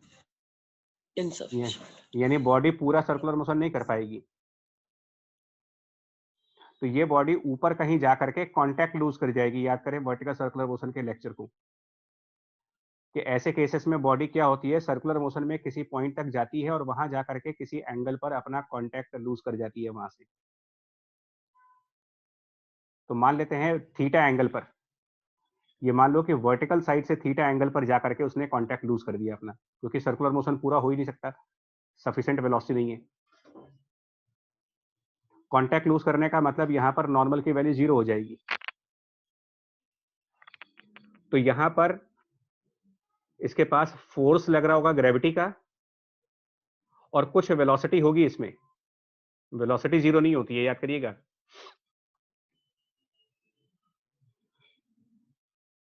तो एट कांटेक्ट ब्रेक, जहां पर उसने कांटेक्ट ब्रेक किया होगा उस सिचुएशन, उस पॉइंट पर क्या करेंगे? एट कांटेक्ट ब्रेक वाले पॉइंट पर mg का कौन सा कंपोनेंट सर्किल के सेंटर की तरफ आएगा? अगर ये वर्टिकल से थीटा एंगल बन रहा है तो mg का कौन सा component? mg cos theta cos theta. तो mg cos थीटा सेंटर की तरफ है जब, तो उसको हम वहां पर उस पॉइंट के सेंट्रीपिटल फोर्स mv²/r के बराबर करेंगे। एक इक्वेशन ये बनाएंगे, सेंट्रीपिटल वाली कंसेप्ट। और दूसरा कंजर्वेशन ऑफ एनर्जी, जितनी एनर्जी उसकी बॉटम पॉइंट पर थी उतनी ही एनर्जी वहां पर भी होनी चाहिए, कांटेक्ट जहां पर ब्रेक हो रहा उसका। बॉटम पॉइंट पर एनर्जी लिखोगे तो हाफ, टोटल मास 500 ग्राम है, यानी कि 0.5 किलोग्राम, और वेलोसिटी √7 है उसकी। जहां पर कांटेक्ट ब्रेक होगा वहां पर ये 0.5 किलोग्राम इंटू ग्रेविटी g, और वहां पर वो हाइट पे है किसी, और ये हाइट आप कैलकुलेट करना, ये हाइट आएगा r into 1 plus cos theta. कई बार इसको हो चुका है। और कांटेक्ट ब्रेक करते समय उसमें कुछ वेलोसिटी भी होगी, हाफ mv² की। ये दो इक्वेशंस, इन दो इक्वेशंस को सॉल्व करना है, इन दो इक्वेशंस को सॉल्व करना है for the v and theta. In equations को v और थीटा के लिए सॉल्व करना है, क्योंकि बाकी सब पैरामीटर्स पता है, सिर्फ v नहीं मालूम और थीटा नहीं मालूम। और उसके बाद कांटेक्ट ब्रेक होने के बाद अगला कंडीशन क्या बनेगा? अभी जहां कांटेक्ट ब्रेक हुआ उसके बाद वाला क्या? पैराबोलिक पाथ ले लेगा वो। उसके बाद पैराबोला है, उसके लिए प्रोजेक्टाइल का कंसेप्ट है, उसके बाद ये पैराबोलिकली नीचे आएगा। तो अल्टीमेटली तुमको यही बताना है कि वो ब्लॉक फाइनली हॉरिजॉन्टल पार्ट पे कहां गिरेगा।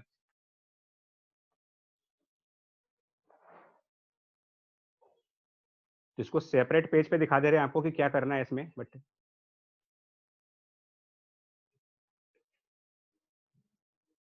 कुछ ऐसे करके दिखा दे रहे हैं। मतलब इसने यहाँ पर ही कहीं कांटेक्ट ब्रेक किया, और जहां पर कांटेक्ट ब्रेक किया वहां पर इसमें एक वेलोसिटी है, और वो वर्टिकल से थीटा एंगल पर था। एक्चुअली जब वो वर्टिकल से थीटा होगा तो आप ये प्रूफ कर सकते हो कि ये हॉरिजॉन्टल लाइन से भी थीटा ही बनेगा, और ये वेलोसिटी। तो पिछले वाले में v और थीटा जब सॉल्व कर चुके होंगे तो इसके बाद ये प्रोजेक्टाइल बनेगा, और प्रोजेक्टाइल बन करके नीचे आएगा। और ये पता लगा चुके हैं कि ये कितनी हाइट पर गिरा है, मतलब ये हाइट पता है, जिस हाइट से ये प्रोजेक्टाइल स्टार्ट हो r रहा है, into 1 plus cos cos theta. Theta. तो ये h पता है हमें, जिसको लिखोगे r into 1 plus cos theta. एक तरीके से प्रोजेक्टाइल वाले कंसेप्ट लगाएंगे, और मान लेते हैं जहां से वो कांटेक्ट लूज हुआ उससे x डिस्टेंस आगे गिराइए। तो अब प्रोजेक्टाइल का वर्टिकल मोशन लगाओ, प्रोजेक्टाइल के वर्टिकल मोशन का कंसेप्ट लगाओगे तो वर्टिकली वो h डिस्टेंस नीचे आया है, सो -h। उसकी इनिशियल वेलोसिटी का vertical component v sin theta into time of light t, और -12 gt²। ये प्रोजेक्टाइल के वर्टिकल डायमेंशन की इक्वेशन नंबर 1। उसके बाद प्रोजेक्टाइल के हॉरिजॉन्टल मोशन की इक्वेशन लगाओगे, हॉरिजॉन्टली वो x डिस्टेंस आगे जा रहा है, इक्वल टू उसके वेलोसिटी का हॉरिजॉन्टल कंपोनेंट और इनटू टाइम t। ये हो गई हमारी सेकंड इक्वेशन। बट इसके पहले v और थीटा को प्रीवियस स्टेप में कैलकुलेट करना पड़ेगा। यहां से v और थीटा निकालने होंगे पहले। तो ये कहीं से भी आसान क्वेश्चन नहीं है। मोमेंटम का भी चैप्टर, सेंट्रीपिटल का चैप्टर, कंजर्वेशन ऑफ एनर्जी का चैप्टर और फिर काइनेमेटिक्स।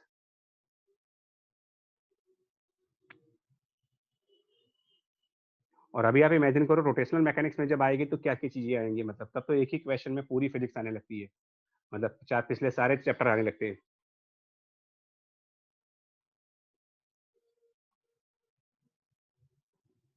अब इसको सॉल्व कर लेना है, सॉल्व करके एंड चेक योर आंसर जो भी बनेगा आपको, क्योंकि अब इसमें इसके बाद भी कहानी है। अभी इसके बाद अभी तो कैलकुलेशन भी तो बचे ही इसमें।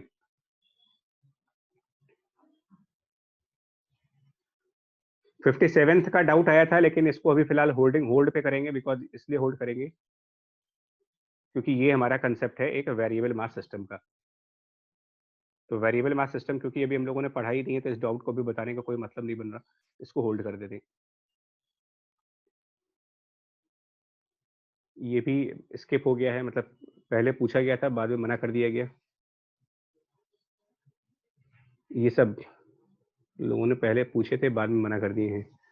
हाँ, ये एक डाउट था। कुछ लोगों ने जेई के प्रीवियस ईयर के क्वेश्चंस पूछे।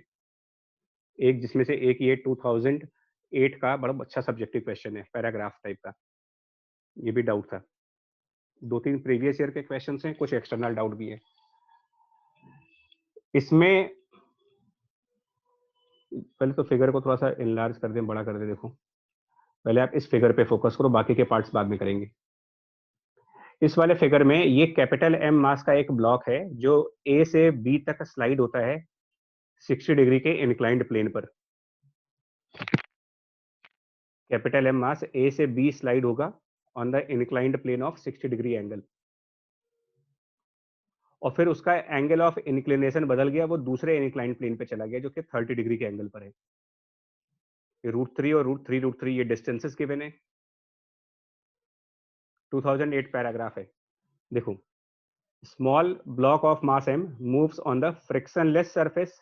तुरंत घंटी बजनी चाहिए दिमाग में। जैसे ही ये लाइन पढ़ो तुरंत एक घंटी ये बजनी चाहिए। इसका मतलब एनर्जी कंजर्व हो गई। एनर्जी कंजर्व हो जाएगी। कंजर्व हो गई। तो पहला काम ये करो आप, पहले काम ये करो कि पॉइंट बी पर जाने से जस्ट पहले की स्पीड क्या होगी, पहले आप ये कैलकुलेट करो। Speed just before point B कितनी होगी।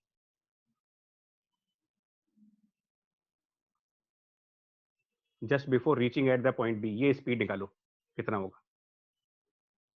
तो पॉइंट बी से कितना ऊपर है वो देख लो। आप एनर्जी कंजर्व कराओगे तो पॉइंट बी से कितनी हाइट ऊपर था वो, ये हाइट निकाल सकते हो। उसके लिए ये डिस्टेंस √3 दे रखा है बॉटम पर, और एंगल भी दे रखा है 3 मीटर है ना। निकल जाएगा। 3 मीटर आ रहा है वो। Yes sir. तो H1 निकालोगे 10 60, उसका बेस ये डिस्टेंस √3 के बराबर दे रखा है, तो हाइट निकल जाएगी। उसके बाद पोटेंशियल एनर्जी बराबर काइनेटिक एनर्जी करके ये वेलोसिटी आ जाएगी √2gh, कंजर्वेशन ऑफ एनर्जी। और 2 × g की वैल्यू 10 और हाइट की वैल्यू 3, तो 20 × 3 यानी कि √60। √60 का मतलब हो गया ये। इसको और फर्दर सिंप्लीफाई 2√15 कुल मिलाकर के इसकी वेलोसिटी आई 15 मीटर। इतना पहला, ये फेज 1 है। सेकंड पॉइंट पर वो बी पॉइंट पर कोलाइड हो रहा है। Collision between the block and inclined are totally inelastic. तो अब इसका कोलिजन है। अब याद करो कैसा कोलिजन है। यहां पर जो हमारा inclined plane B to C run कर रहा है, बी से सी की तरफ जो रन कर रहा है, जो इंक्लाइंड प्लेन पॉइंट बी से पॉइंट सी की तरफ जा रहा है, और ब्लॉक की जो इनिशियल जो इंक्लाइंड प्लेन बी टू सी जा रहा है, ये 30 डिग्री के एंगल पर इंक्लाइंड है। लेकिन ब्लॉक इनिशियली स्लाइड कर रहा था 60 डिग्री के इंक्लाइंड प्लेन पर। यानी जब वो ब्लॉक बी पॉइंट पर आया होगा तो उसकी वेलोसिटी कुछ ऐसे रही होगी। 2√15 जो वेलोसिटी आई होगी वो अलोंग ए बी रही होगी, ए से बी की तरफ। Yes sir. मतलब वो हॉरिजॉन्टल से 60 डिग्री एंगल पर आ रहा था। क्या ये ऑब्लिक कोलिजन नहीं हो गया?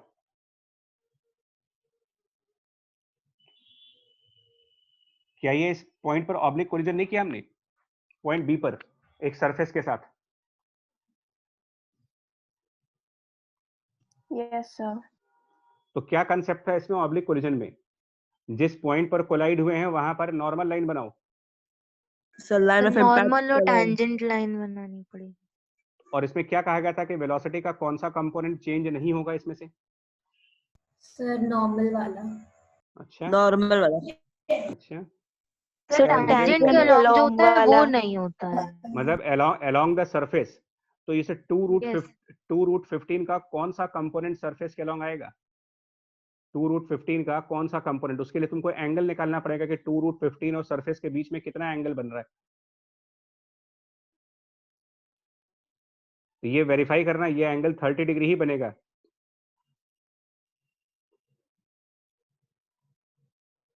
यही रीजन है बच्चा जेई के पेपर में 2 स्कोर आने का।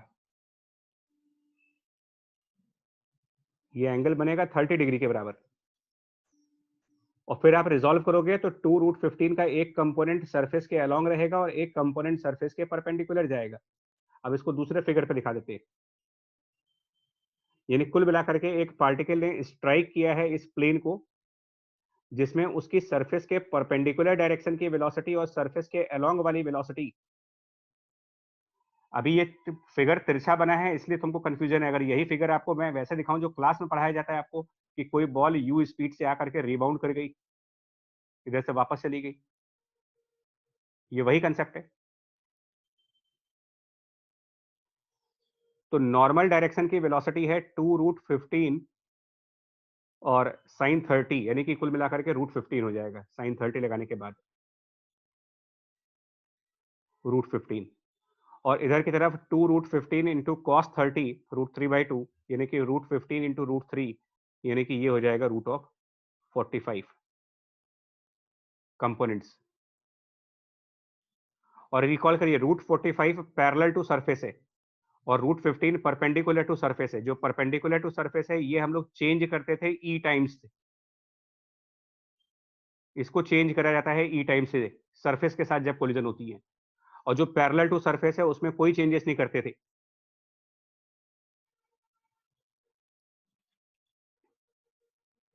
लेकिन इस क्वेश्चन में ई की जो वैल्यू दी गई है वो ध्यान से देखो कितनी है, 0 तो फिर इसका मतलब क्या सिचुएशन बनेगी कोलिजन के बाद? तो सिर्फ सरफेस के केवल पैरेलल वाली वेलोसिटी सरफेस होगी। के अलॉन्ग जो वेलोसिटी जो होगी। नॉर्मल वाला है वो ई टाइम्स बदल गया और ई 0 है इस क्वेश्चन में, क्योंकि टोटली इन इलास्टिक है, ई की वैल्यू तो 0 है यहाँ पर। तो यानी कोलिजन के बाद नॉर्मल डायरेक्शन में ये बॉडी 0 मीटर पर सेकंड से जाएगी, लेकिन सरफेस के अलोंग ये उतनी ही वेलोसिटी से चलेगी जिस वेलोसिटी से पहले थी, √45 मीटर पर सेकंड से। तो यहां तो बी ऑप्शन आ गया इसका।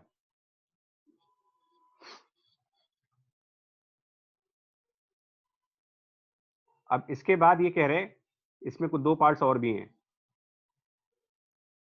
Speed of the block at the point C immediately before it leaves the second plane. तो जब हम लोगों ने ये प्रूफ कर दिया कि ये बॉडी इस सेकंड वाली प्लेन पर √45 से चलना स्टार्ट कर रही है, √45 से वो सेकंड वाले प्लेन पर चलना स्टार्ट कर रही है, तो अब उसके बाद पॉइंट सी पर आकर के क्या वेलोसिटी हो जाएगी इसकी? पॉइंट सी पर जाने के बाद क्या वेलोसिटी होगी? तो यहां पर फिर से मतलब कोलिजन खत्म हो चुका है, अब कोलिजन के बाद की स्टोरी हो गई अब ये। अब इसको सॉल्व करने के लिए कौन सा प्रिंसिपल यूज करोगी? भाई आपको ये मालूम चल गया कि कोलिजन के बाद √45 मीटर पर सेकंड है after collision, just after collision. Sir conservation of energy. Conservation of energy. फिर एनर्जी कंजर्व कराओ। तो अब की बार ये एच डैश हाइट निकालनी पड़ेगी तुमको। उसके लिए ये 3√3 दे रखा है, ये एंगल 30 डिग्री दे रखा है। 9 आ रहा है, 3 आ रहा है। तो 3 सर होगा। 3 आ रहा है। एच डैश की वैल्यू भी 3 आ रही है।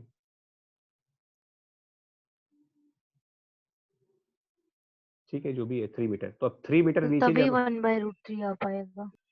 तो अब यहाँ पर वेलोसिटी निकालोगे, फिर से एनर्जी कंजर्व कराओगे, यानी कि 15th क्वेश्चन के लिए वापस एनर्जी कंजर्व कराएंगे। तो अब इसमें इनिशियल एनर्जी हाफ उसका जो भी मास होगा और √45 उसकी वेलोसिटी है उसका स्क्वायर, 3 मीटर की हाइट पर है तो mg इंटू उसकी हाइट 3, और जब पॉइंट सी पर आ जाएंगे तो वेलोसिटी फिर से half m vc square. m सारे कैंसिल करोगे, देख लो vc की वैल्यू 30 प्लस 2 कैंसिल करके वो 30 plus 60 plus 45 105 root 105 B option आ जाएगा।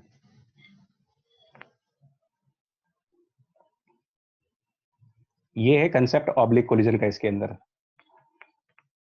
और एक बार फिर इस बात का जस्टिफिकेशन है, प्रूफ है कि जो कुछ तुम क्लास में पढ़ रहे हो वो सब रेलिवेंट है, या तो आया हुआ है या फिर आएगा। तो कोई भी चीज इसमें से छोड़ने के लिए आपके पास है नहीं, ऑप्शन नहीं है कि कोई चीज छोड़ दो आप।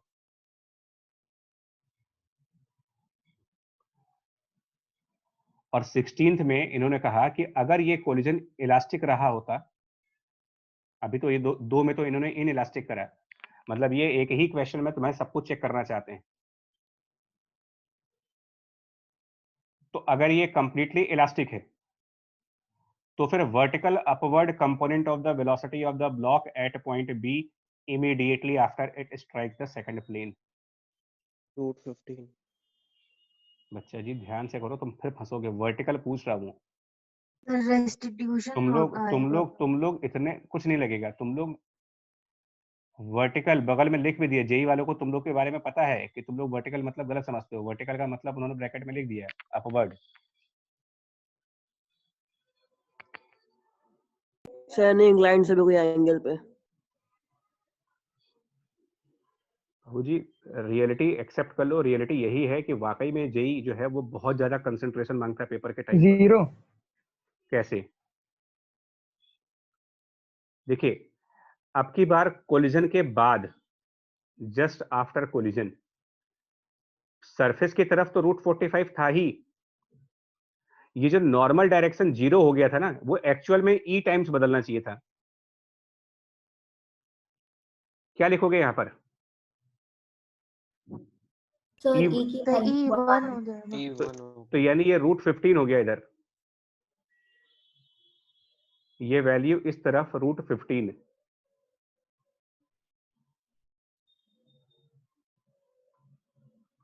अब इसका वर्टिकल कंपोनेंट, तो अब आपको ना एक वर्टिकल लाइन बनाओ और ये पता लगाओ कि रूट 15 वर्टिकल से कितने एंगल पर है और रूट 45 उस वर्टिकल से कितने एंगल पर है। तो वर्टिकल कंपोनेंट ऑफ रूट 15 और वर्टिकल कंपोनेंट ऑफ रूट 45, ये दोनों निकालने पड़ेंगे तुमको। तो रूट 15 का वर्टिकल कंपोनेंट रूट 15 इंटू जो भी उसका वर्टिकल से एंगल बनेगा। अब ये प्लेन जो है वो 60 डिग्री के एंगल पर था, तो इधर 30 डिग्री बन जाएगा। 30 डिग्री के एंगल से 60 बनेगा, वर्टिकल से रूट 15 60 बनाएगा, तो रूट 15/2 ऊपर की तरफ। और रूट 45 वाले का वर्टिकल से जब एंगल निकालेंगे तो इसमें cos 30 मल्टीप्लाई करेंगे, नहीं 3/2। एंगल उल्टा हो गया बच्चा, 1 मिनट। यस सर, वहाँ 30 डिग्री। सो वहाँ 30 था, ऊपर 60 है। 15 वाला ये 30 है। 30 उल्टा हो गया, ये एंगल गलत हो गया। तो यहाँ पर 30 डिग्री का एंगल है, यहाँ 60 डिग्री है, तो यहाँ पर ये रूट 3 और मल्टीप्लाई होगा, यानी रूट 45/2 हो जाएगा। और इसमें रूट 45 cos 60 यानी कि रूट 45 इंटू 1/2, और ये नीचे आ रहा है, तो दोनों वैल्यू बराबर हो गई, यानी कि टोटल वर्टिकल कंपोनेंट 0 आ जाएगा।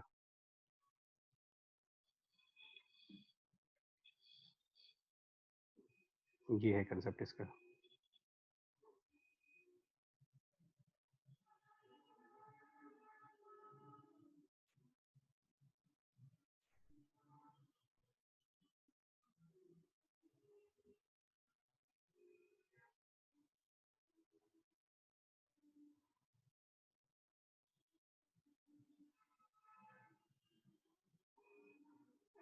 एक और डाउट पूछा था इन्होंने,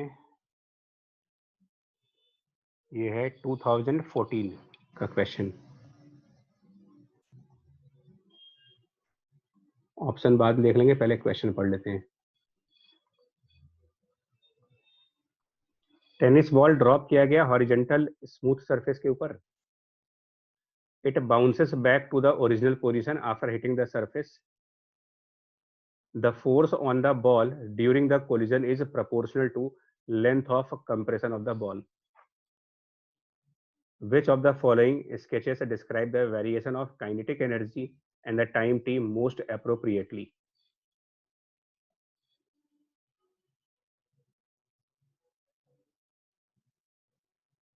बताओ जी। टेनिस बॉल है, वो जब जमीन पे गिरी, फ्लोर पे गिरी, तो जो फ्लोर उसके ऊपर फोर्स लगा रहा है उसके बारे में एक इंफॉर्मेशन दे रहे हैं वो। The force on the ball during collision is proportional to length of compression of the ball. Which of the following sketches describe the variation of kinetic energy with time most appropriately?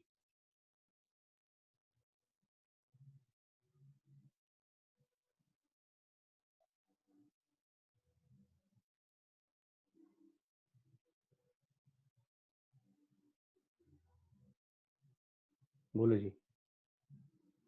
एक और option है, वो दिखा देते हैं। ये क्या, उस लाइन का क्या सिग्निफिकेंस है कि जो फोर्स लगेगा वो proportional to length of compression of the ball? इस लाइन का कोई सिग्निफिकेंस? मतलब सर जब डिफॉर्मेशन हो रहा होगा तो क्या बोलते हैं, कोलिजन इलास्टिक है। इसको इनडायरेक्टली ऐसे देखो यार, इस क्वेश्चन की बजाय अगर क्वेश्चन ये हो, मान लो कि एक स्प्रिंग है, इस क्वेश्चन को मतलब ये जानते हो, अब जेई है ना, तो इनका तरीका पूछने का हमेशा अलग होता है। देखिए, अगर एक बॉडी मान लो एम मास की स्प्रिंग के ऊपर गिरे तो क्या होगा? आप इसका कंसेप्ट बताओ पहले। एक बॉडी फॉल्स ऑन स्प्रिंग, अब बताओ। थोड़ा नीचे तक जाएगी। नहीं नहीं, तो जब ये स्प्रिंग को कंप्रेस करेगा तो स्प्रिंग कैसा फोर्स लगाएगी? क्या वो उस अपवर्ड पे लगाएगी? क्या वो उस लाइन से मैच नहीं कर रहा? क्या वो इस लाइन से मैच करते ही कंडीशन नहीं होगी कि force is proportional to length of compression? मतलब स्प्रिंग का जितना कंप्रेशन होगा उतना ही तो फोर्स लगाएगी वो। Yes sir. तो इनडायरेक्टली ये क्वेश्चन ये है कि बॉडी स्प्रिंग पे गिरी है किसी, तो अगर ये स्प्रिंग मान लो एक्स अमाउंट से कंप्रेस हो जाए ऊपर से, अगर ये एक्स अमाउंट कंप्रेस हो तो हुक्स लॉ लगाते हैं। हुक्स लॉ के हिसाब से स्प्रिंग जो फोर्स लगाएगी वो के एक्स का लगाएगी, प्रोपोर्शनल टू एक्स हो गया वो। तो इसका आंसर दे दो क्या होगा? इसके अंदर इस बॉडी की जो काइनेटिक एनर्जी होगी वो किस तरीके से चेंज हो रही होगी? डिक्रीज हो रही है। तुमको कैसे पता डिक्रीज होगी? कैसे पता डिक्रीज होगी? लॉजिक बताओ। देखिए थोड़ी देर बाद वो बॉल की जितनी भी एनर्जी है वो kx के बराबर हो जाएगी, तो इक्विलिब्रियम पोजीशन अटेन कर जाएगी, रेस्ट पे आ सकती है। तो भैया मेरे, जब वो गिरा है उस समय तो स्प्रिंग अनडिफॉर्म है, तो उस समय बॉडी पर सिर्फ ग्रेविटी की फोर्स है। लेकिन जब वो डिफॉर्म होगा तो बीच में एक ऐसी स्टेज आएगी, एक ऐसी स्टेज बीच में आएगी जब mg और kx बैलेंस करेंगे। इक्विलिब्रियम। तो जब ये बैलेंसिंग होगी ना mg और kx की, यानी कि एक्सेलरेशन 0 होगा, वो कंडीशन होगी मैक्सिमम स्पीड की।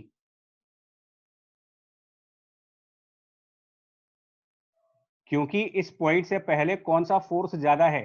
स्प्रिंग के कंप्रेस होने से पहले फोर्स कौन सी डायरेक्शन में लग रहा था? नीचे।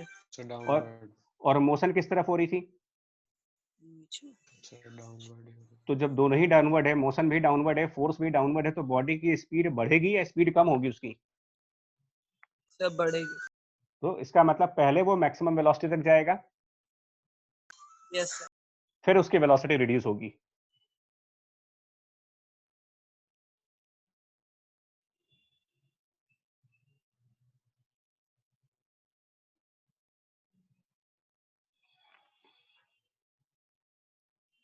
तो सर मतलब ऑप्शन सी एलिमिनेट कर सकते हैं। Option C? ऑप्शन 3 के सर एलिमिनेट कर सकते हैं। हाँ,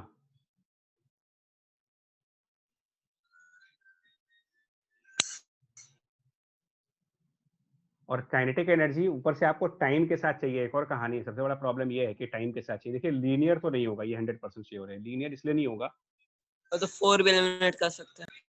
नहीं लीनियर नहीं होगा क्योंकि स्प्रिंग में kx का फोर्स आएगा ना यार, तो कांस्टेंट एक्सेलरेशन तो हो नहीं रहा है यहाँ पर कोई। कांस्टेंट एक्सेलरेशन तो हो नहीं रहा है कि आप लीनियर इक्वेशन दिखा सकते हो यहाँ पर कोई। हालांकि इसमें मेरे हिसाब से तो वैसे चारों ही ऑप्शन गलत दिख रहे हैं मेरे को, इसलिए है ना, या तो फिर ये हम ग्राफ वहां से बनाएं जब उसको ड्रॉप किया होगा, वहां से बनाइए आप, जब ग्राफ वहां से बनाइए जब ड्रॉप किया होगा, क्योंकि जब ड्रॉप किया होगा तब वहां पर इनिशियल वेलोसिटी को हम 0 मान लेंगे, तब इनिशियल वेलोसिटी 0।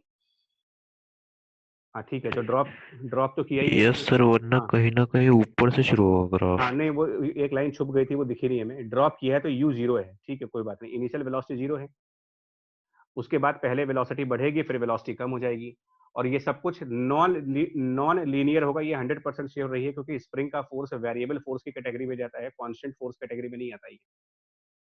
तो ये इसका मतलब किसी भी कंडीशन में फोर्थ ऑप्शन तो नहीं आएगा, बाकी जो आए चाहे ना आए, लेकिन फोर्थ ऑप्शन नहीं आएगा मेरा। और ये kinetic energy versus time graph है, ये भी ध्यान रखना है आपको, यहाँ पर हॉरिजॉन्टल एक्सिस पर टाइम भी प्लॉट किया है आपने।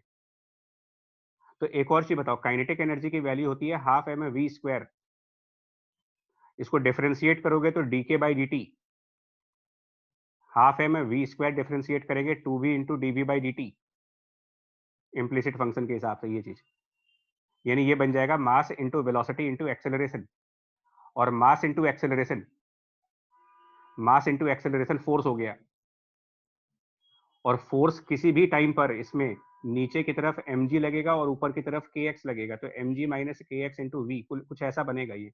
और मैंने डिफरेंशिएट क्यों किया है, क्योंकि डिफरेंशिएट करने से ग्राफ की स्लोप आती है, डिफरेंशिएट करने का मतलब उसमें आपको स्लोप ऑफ ग्राफ मिलेगा, डीके बाई डी का मतलब स्लोप आ गया। तो इनिशियल पॉइंट पर वेलोसिटी 0 है, जब इनिशियल पॉइंट पर वेलोसिटी 0 थी तो कुछ ऐसा ग्राफ होना चाहिए जिसका इनिशियल स्लोप 0 आए। कौन सा ग्राफ है जिसका इनिशियल स्लोप 0 है इसमें से? सर 2 और 3, सॉरी 2। अच्छा, स्लोप कैसे निकालते हैं? टेंजेंट बना के निकालते हैं। 1 अरे भैया, स्लोप टेंजेंट बना के निकालते हैं यार। अगर मैं ग्राफ 1 के इनिशियल पॉइंट पर टेंजेंट बनाऊं तो क्या ये 0 स्लोप पे है? नहीं सर, 2 का है। या तो 2 वाला लग रहा है मेरे को ऐसा कुछ, अगर यहाँ पर टेंजेंट हॉरिजॉन्टल होगा, ये ज्यादा एप्रोप्रिएट तो मुझे थर्ड वाला लग रहा है। 2 और 3 Yes, sir, दोनों, third. yes sir, 3 ज्यादा लग रहा है। मुझे 3 ज्यादा एप्रोप्रिएट लग रहा है, क्योंकि इसी में टेंजेंट का 0 स्लोप आ रहा है, और इन्होंने भी बहुत एक्यूरेट थोड़ी पूछा है, एप्रोप्रिएट पूछा है, एग्जैक्ट थोड़ी पूछ रहे हैं कि कौन सा लगभग सही है। और नीचे अब इन्होंने अपने आप को बचाने के लिए कह भी दिया कि figures are only illustrative and not to the scale, मतलब एक्चुअल फिगर नहीं है, ये रफली है। तो वो आपका एप्टीट्यूड चेक करना चाह रहे हैं इसके अंदर कि क्या होगा कंसेप्ट।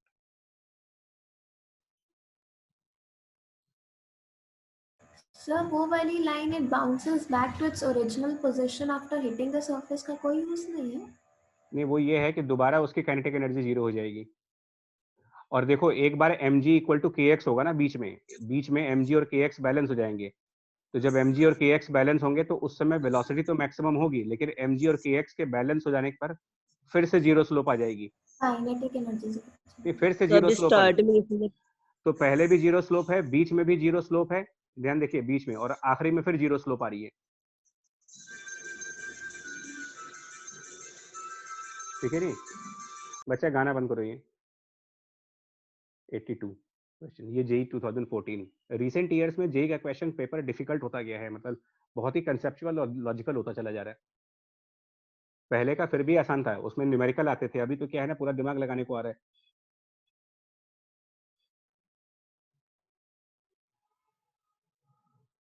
भाई क्योंकि ये सब चीजें है ना, ये नॉर्मली स्ट्राइक होंगी ही नहीं किसी को यार, कि ये सब भी सोचना है। सर सेकंड वाले ग्राफ में मिड में भी स्लोप 0 हो जा रहा है। नहीं, कहाँ स्लोप भैया, टेंजेंट से होती है, वो अचानक से डिप किया है। स्लोप यहाँ पर टेंजेंट बनाओ, उसका कुछ एंगल बन जाएगा, नहीं 0 आ रहा है। यस सर, तो थर्ड। Okay sir. मतलब जो दिख रहा है वो एप्रोप्रिएट तो मुझे थर्ड वाला ही दिख रहा है, बाकी देखेंगे। ये भैया एक किसी ने भेजा था, लेकिन इनकी इमेज जो है वो क्लियर इमेज नहीं है बड़ी, है ना। सर आंसर की में बी दिया है। किसके में? यस सर, इसके वाले में?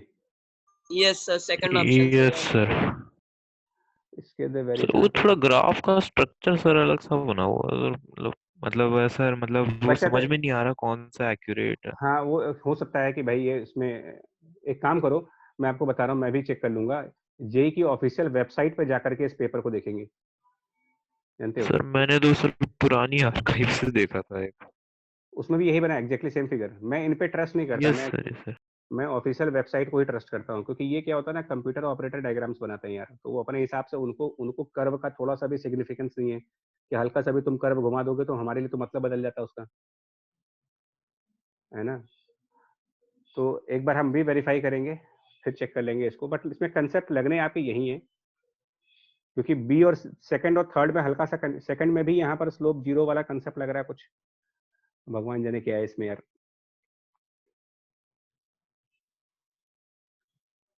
और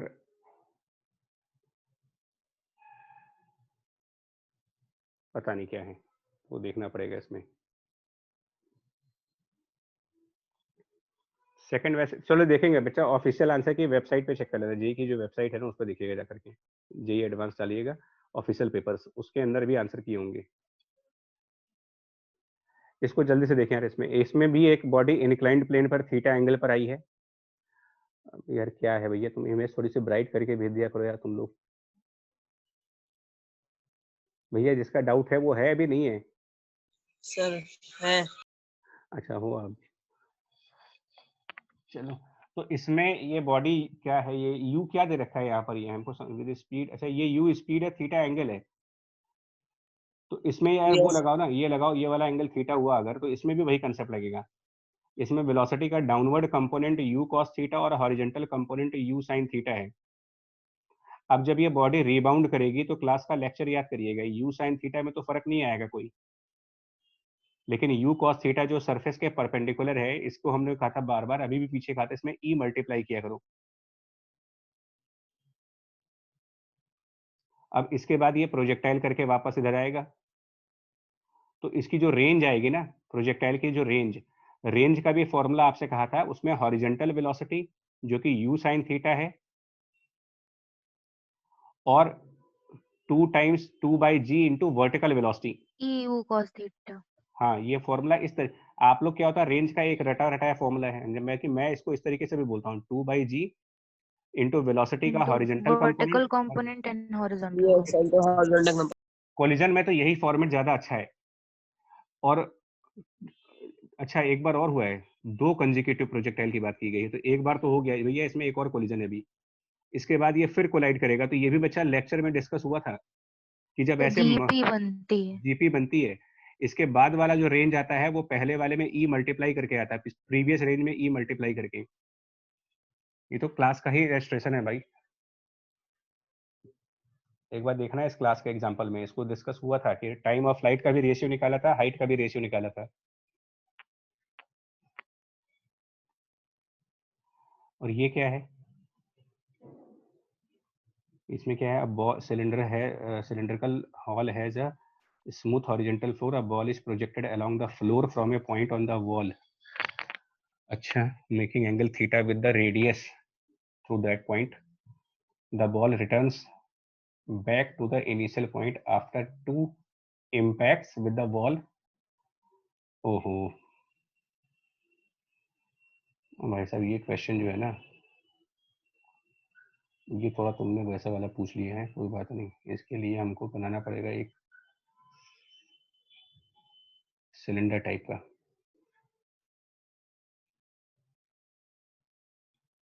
इसमें जानते हो क्या कह रहे हैं यार, ये लाइन पढ़ो, इसमें कुछ लोग ना, एक्चुअली क्या होता है कि प्रोजेक्टेड देखते ही आपके दिमाग में प्रोजेक्टाइल घूम जाता है, प्रोजेक्टेड अलोंग द फ्लोर है, तो ये सिलेंडर है, मतलब अगर हम एक सिलेंडर बनाएंगे तो जो सिलेंडर का बेस होता है वो एक सर्किल होता है, तो बॉडी को ना उसी सर्किल की बेस पे ही फेंका गया है, अलोंग द बेस, मतलब प्रोजेक्टाइल मोशन नहीं करने वाला ये।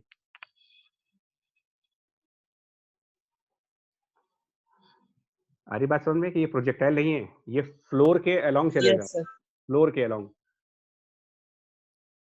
और इसमें वो कह रहे हैं कि जो रेडियस है, मतलब सेंटर से आप मिलाओ इसका एक रेडियस, तो रेडियस से कोई एंगल बना करके फेंका गया है, मतलब कुछ v वेलोसिटी दी इसको हमने, और सपोज कुछ एंगल थीटा पर दी। अब क्वेश्चन के हिसाब से ये जा करके सामने टकराएगा, फर्स्ट कोलिजन, और कितनी बार कोलिजन हुआ उसमें यार, द बॉल रिटर्न्स, दो तो 2 impacts के बाद वापस अच्छा आया। तो इसके बाद वो फिर वापस कहीं गया, उसने दूसरा कोलिजन किया और फिर दूसरे कोलिजन के बाद वो उसी पॉइंट पर वापस आया जहां से वो स्टार्ट हुआ था। ये कुल मिलाकर के ये सिचुएशन बन रही है इसमें। अब इसमें कंसेप्ट क्या लगाओगे? पहले वाले कोलिजन पे आप एक रेडियस बनाओ और दूसरे वाले पर भी। ये एंगल थीटा बनेगा बिकॉज दोनों रेडियस है। और फर्स्ट कोलिजन के बाद रिफ्लेक्शन मान लो अल्फा एंगल पे हुआ, तो अगले वाले में भी अल्फा एंगल बन जाएगा और उसके बाद रिफ्लेक्शन बीटा एंगल पे हुआ। और यहां पर एक रिजल्ट था हमारा यार कि tan अल्फा जो रिफ्लेक्शन के बाद वाला एंगल बनता है और रिफ्लेक्शन के पहले वाले एंगल का tan थीटा, उसमें नीचे बाई ई लगाते। तो एक इक्वेशन ये बनेगी और सेकंड कोलिजन के लिए इक्वेशन बनेगी tan beta equal to tan alpha divided by E. ये सेकंड के लिए बनेगी। और अल्फा बीटा और थीटा में ना एक रिलेशन भी है। ध्यान से देखें तो मेरे ख्याल से अल्फा प्लस बीटा और प्लस थीटा 90 डिग्री 90 है। तो अब यहाँ पर कुछ ट्रिग्नोमेट्री काम करेगी आपकी। जानते हो यहाँ ट्रिग्नोमेट्री का कुछ कंसेप्ट लगाओ। मेरे हिसाब से जो मेरे को समझ आ रहा है वो ये आ रहा है कि अगर हम tan अल्फा को लेके जाएं और उधर चले जाएं तो ये cot बीटा प्लस थीटा बन जाएगा वहां जा करके। और cot बीटा प्लस थीटा को एक्सपेंड करके क्या बनता है भाई? मतलब cot a प्लस बी का कोई फॉर्मूला होता है ना शायद। सर, उसको tan में करके हम लोग करते हैं तो अच्छा तो कोई बात नहीं। तो यह नीचे tan beta plus tan theta और मेरे ख्याल से ये 1 minus tan beta tan theta कुछ ऐसे हो जाएगा। ये तो होगा यार ये।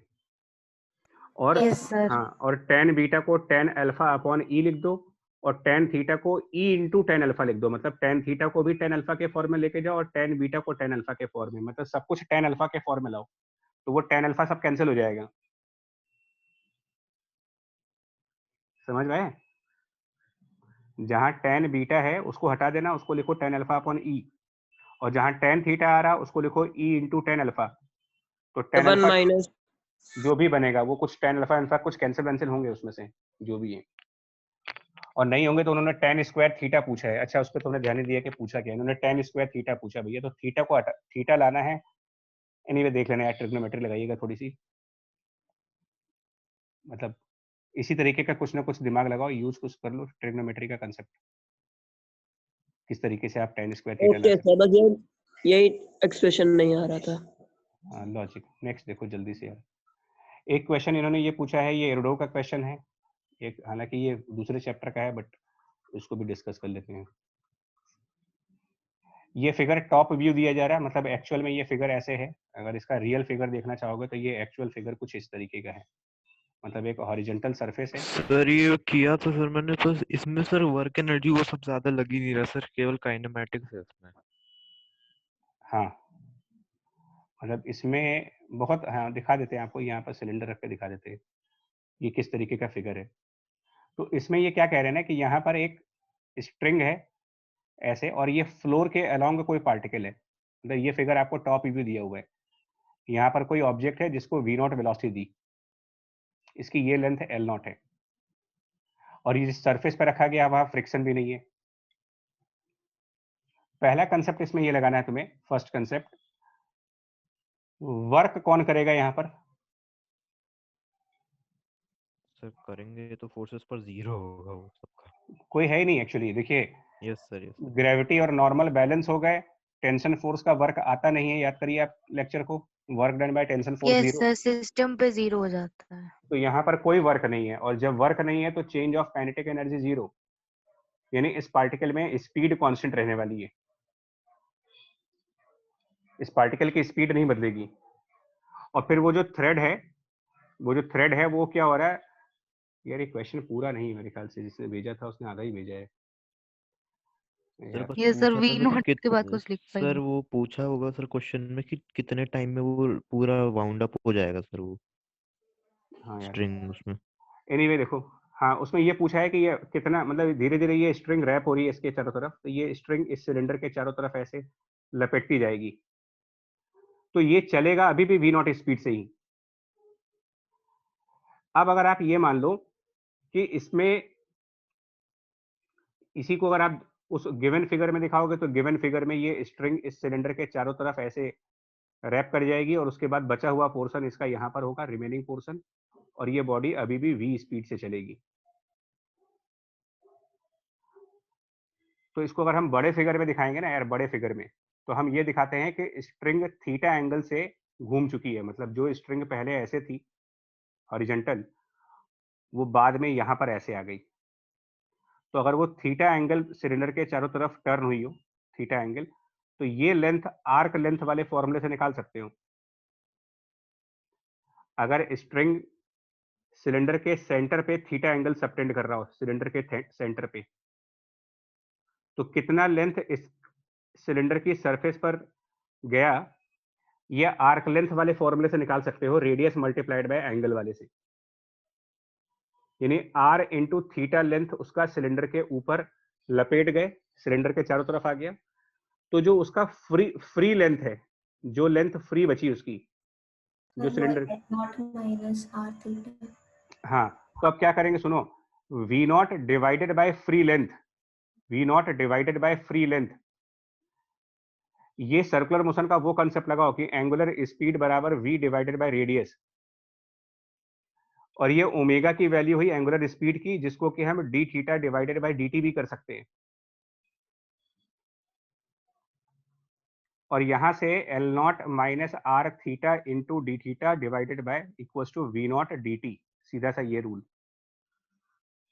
और इंटीग्रेट करेंगे तो क्या रिजल्ट आएगा वो बता दें आपको। टाइम तो 0 से t रखोगे और एंगल थीटा की इनिशियल वैल्यू 0, और जब पूरी स्ट्रिंग सिलेंडर पर लपेट जाएगी, यानी कि पूरा एल नॉट आर्क के फॉर्म में चला जाएगा, टोटल एल नॉट आर्क बन जाएगा, तो एंगल बनेगा l naught divided by are.